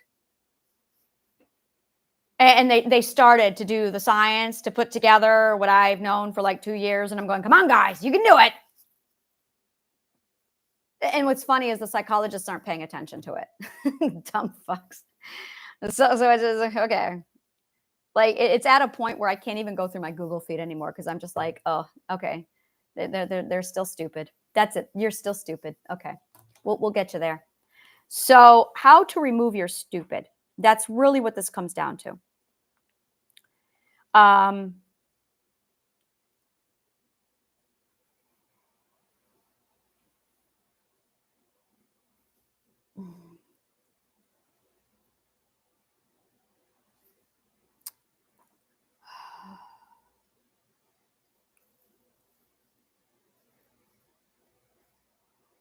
We are talking about taking all of our projects out of the United States and just going to Africa with them because Africa is humble enough to learn. So we're thinking about just abandoning everybody and just going to Africa. And we already are. We have Uganda. We have adopted Uganda. We have a couple African countries that we have actually adopted and we're working with. So Africa is going to be smarter than you dipshits here soon. That's the funny part. We have approached a number of government people, and the only ones interested are African cultures, African communities, African governments. They're the only ones interested because they're humble enough.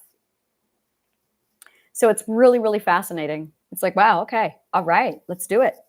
So it's a culture shock for me because I'm so used to Roman arrogance that I'm not getting it from them. And I'm like, wow, you're actually people over here. But this is nice. Really, really, I'm still startled by it. It's still part of, wow. You tell people, you talk to people over there, and they cherish the truth and the right answers more than their fucking ego. There is no ego over there. And I'm like, wow, there's no ego. So my approach with them is completely different because there's no Roman arrogance, ignorant, arrogant, same thing. And it's blowing my mind on such a level. I'm like, what do I do? So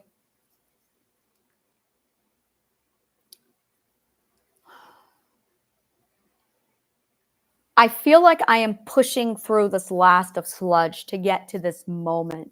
And once I get the summation and the simplification of all of this, it'll be so much easier. But getting into the integration and the simplification of this has been so fucking hard.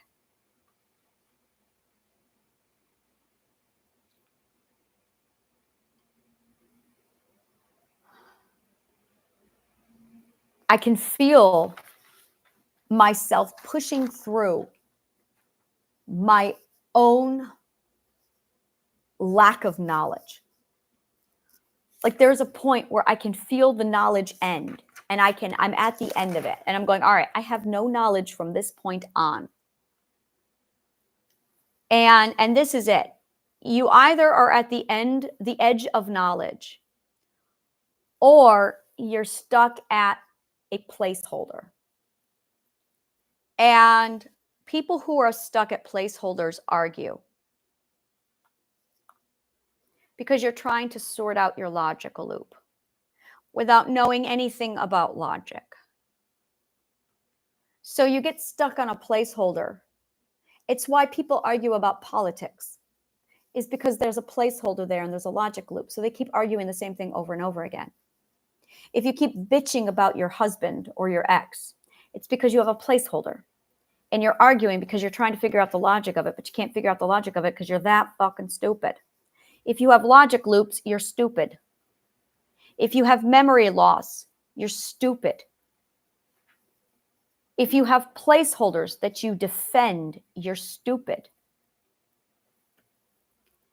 But being on the edge of knowledge is different. It's pioneering. It's exploration. And that's where I am with my arcana is I'm sitting here going, I get to pioneer this fucking shit. Oh yeah, I'm excited. Now, scientists totally John Galted you and they took off. I don't blame them. Scientists John Galted you. You don't even know you've been John Galted. You don't even know who John Galt is, do you? So you've been John Galted and you don't even know it. The scientists have gone off and they're doing their own thing without you, and they know you're sinking and burning and they don't care. They've John Galted you.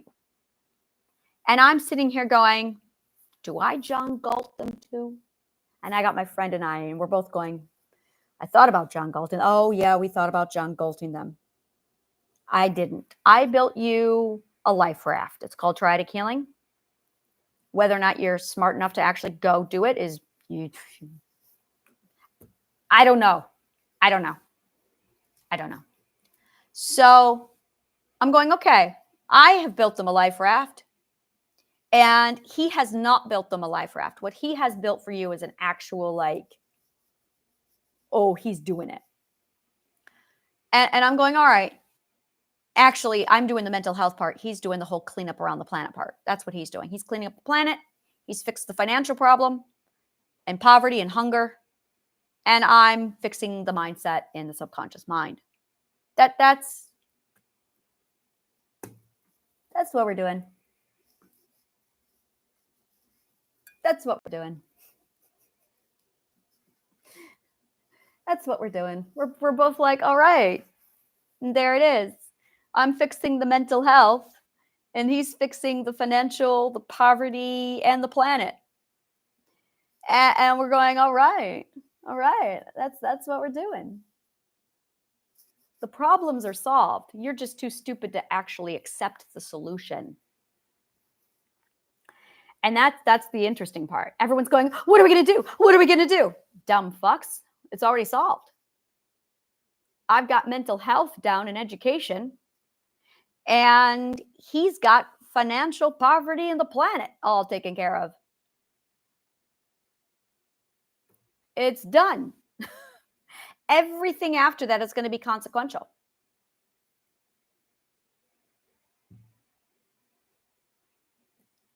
But we have a problem. You're too stupid to understand it. So he and I are both sitting here going, I'm going to read you his text. I'm going to read you what he sent me.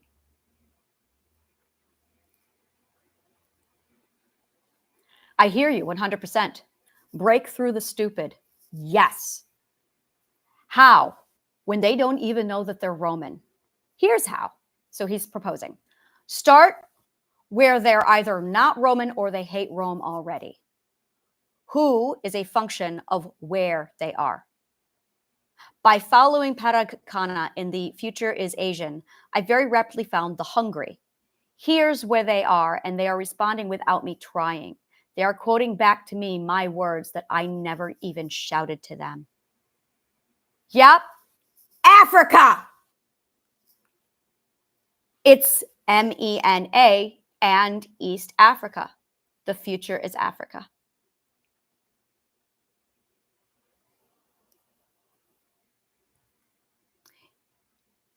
Yep.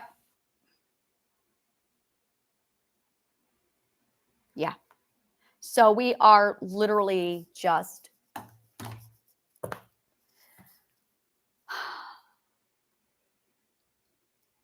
the thing is, yeah, it's so that's one of the projects I'm working on is we're helping Africa for free. And it's done. So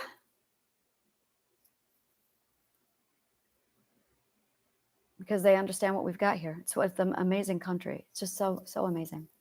Just so amazing.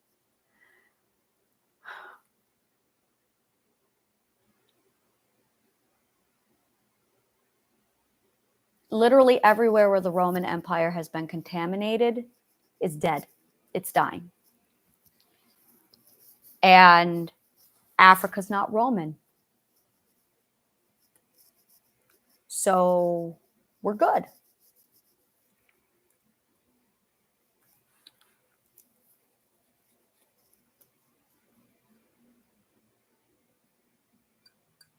So I guess I'm putting myself out there just saying, I'm literally just looking for the people who are smart enough to figure out how stupid they are. That's it. I'm looking for the people who are smart enough to know how stupid they are. That's a really good way of putting it.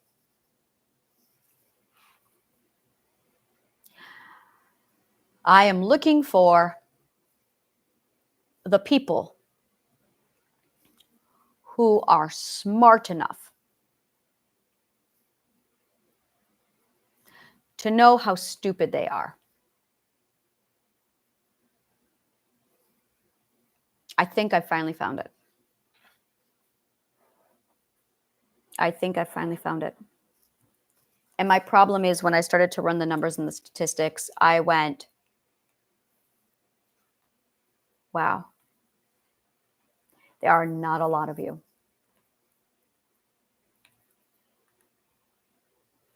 So then the next question I need to ask myself, well, no, it's already done. How to learn. And then you just become a resource generator. So step one is know how stupid you are.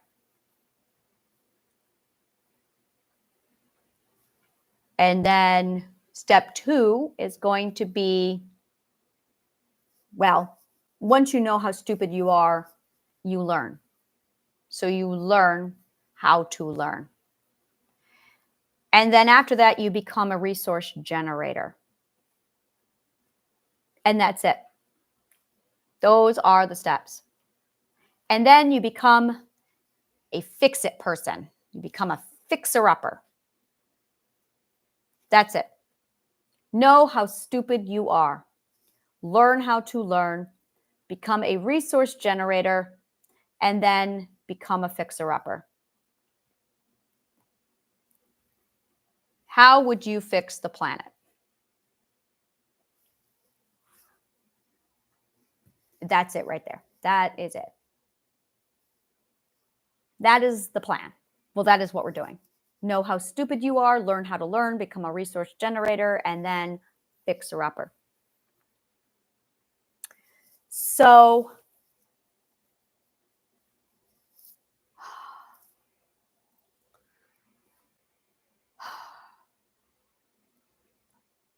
what we are doing is putting the ancient Greek educational system in Africa. That is what we are doing. We are literally giving them back the ancient Greek educational system. And the ancient Greek educational system is immune to narcissism. Yeah. It is self-sufficient. It teaches you, well, there's no consumerism. You're a resource generator. There's capitalism, and then there's consumerism. You are so stupid that you don't know the difference between consumerism and capitalism. A resource generator and capitalism is gorgeous. Resource generators are amazing. Consumers are the problem. A consumer is a narcissistic dependent. So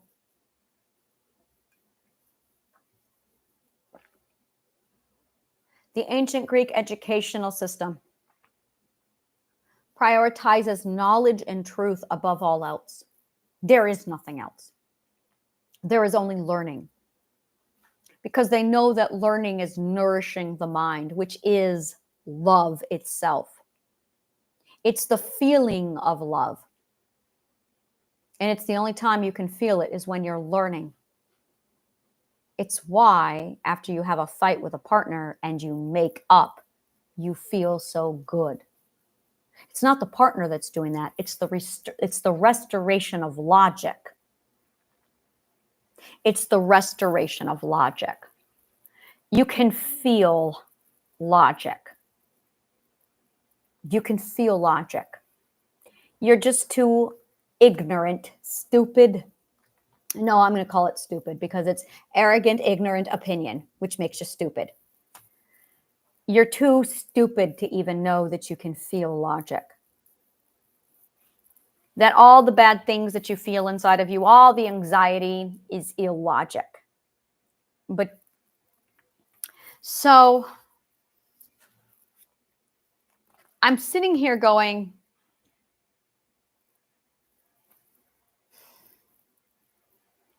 people are asking me what my target niche is, what my target market. And I want to go Africa. Africa is my target audience because they're humble enough to learn. And I'm thinking IQ, but it's not IQ. I'm looking for people who are smart enough to know how stupid they are. So I want people who are smart enough to know they're stupid. Smart enough to know they are stupid.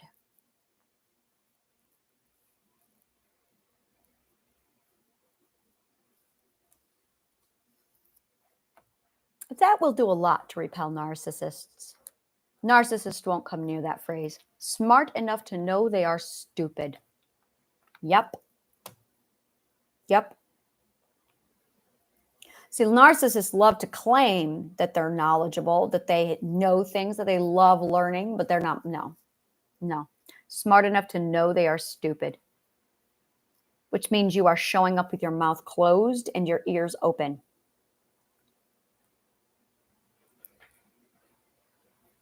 Yeah, I'm not here to make friends. I don't give a fuck about that shit. I am here for the truth and the knowledge. And that comes from the 12 ethics. So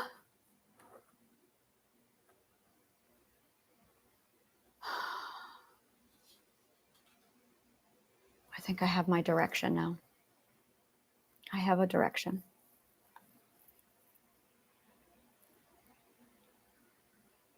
I feel like my ship is starting to I've got my heading. I've got my very specific heading.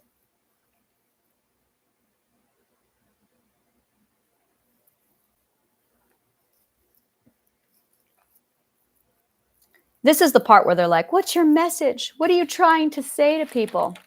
The situation is dire and you need to get smart real fucking fast because your society is collapsing.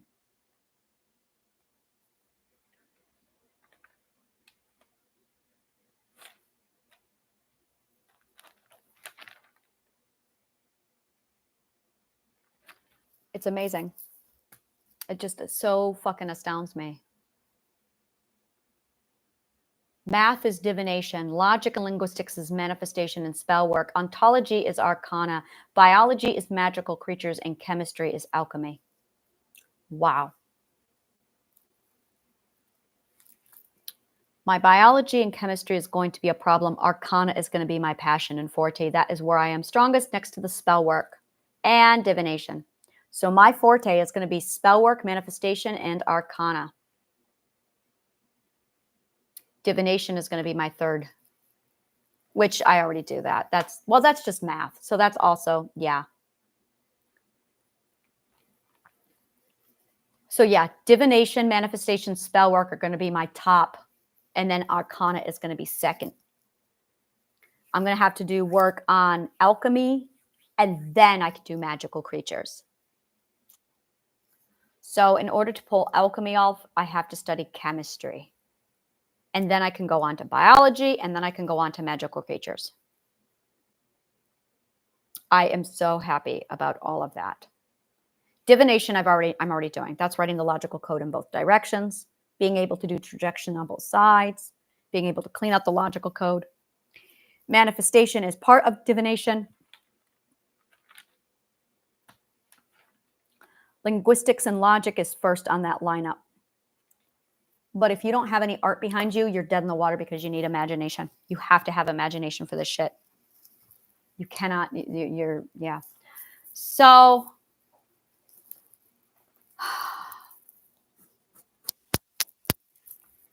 You have to understand the relativity of what the academic disciplines are and relative to your learning. I'm going to say that again. You have to know what the academic disciplines are in relative to your learning. Go to a teacher and ask them that question. How are the academic disciplines related to learning? See what they can tell you, if they even understand you. Once you understand their relativity to learning, that changes everything. So I want you to imagine this. Learning is the process of you getting into a ship and going on a voyage. Learning is the voyage. The voyage is the self-defined. And the destination is irrelevant, but sure. The destination is your dream. So this is all about your definition and your dream. And it all takes place on the voyage. The voyage itself is the fruit. It is the purpose. The voyage is the purpose. Okay? The academic disciplines are the boat. It's just the fucking boat. So now you get to decide what kind of a boat you want. Now, the teachers only want to talk about the boat. And they tell you what boat you're going to be on. And they put you on that boat, but they never send you out to sea. They don't even let you board the fucking boat. They just tell you, you get a galleon. That's all they do. You get a galleon. You get a galleon. That's all they do. So you end up walking through life knowing everything there is to know about a galleon except how to actually get on it, how to sail it, how to use it, and what it's for. That's a really good explanation of the educational system.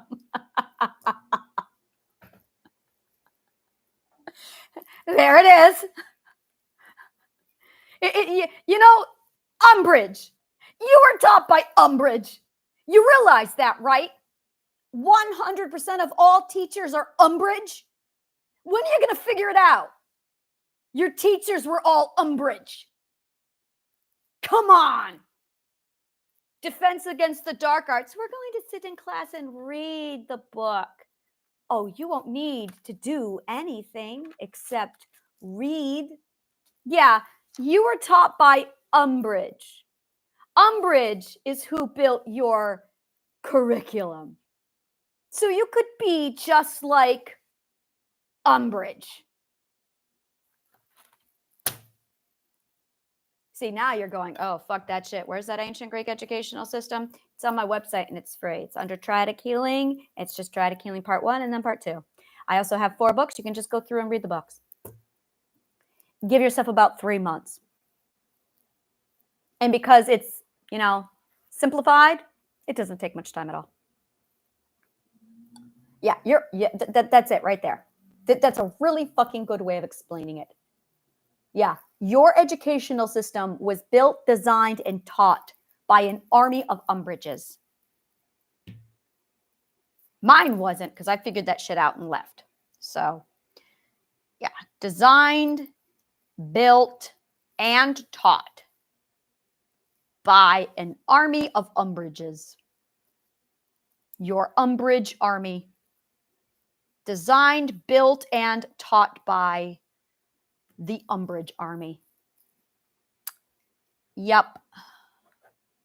So every time I have an educator go, I'm an educator. Oh, so you're Umbridge.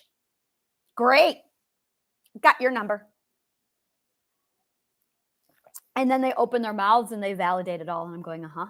And then they keep opening their mouth. Oh, yeah, definitely Umbridge. It's fascinating. So I'm going to go ahead, take my break, eat, think.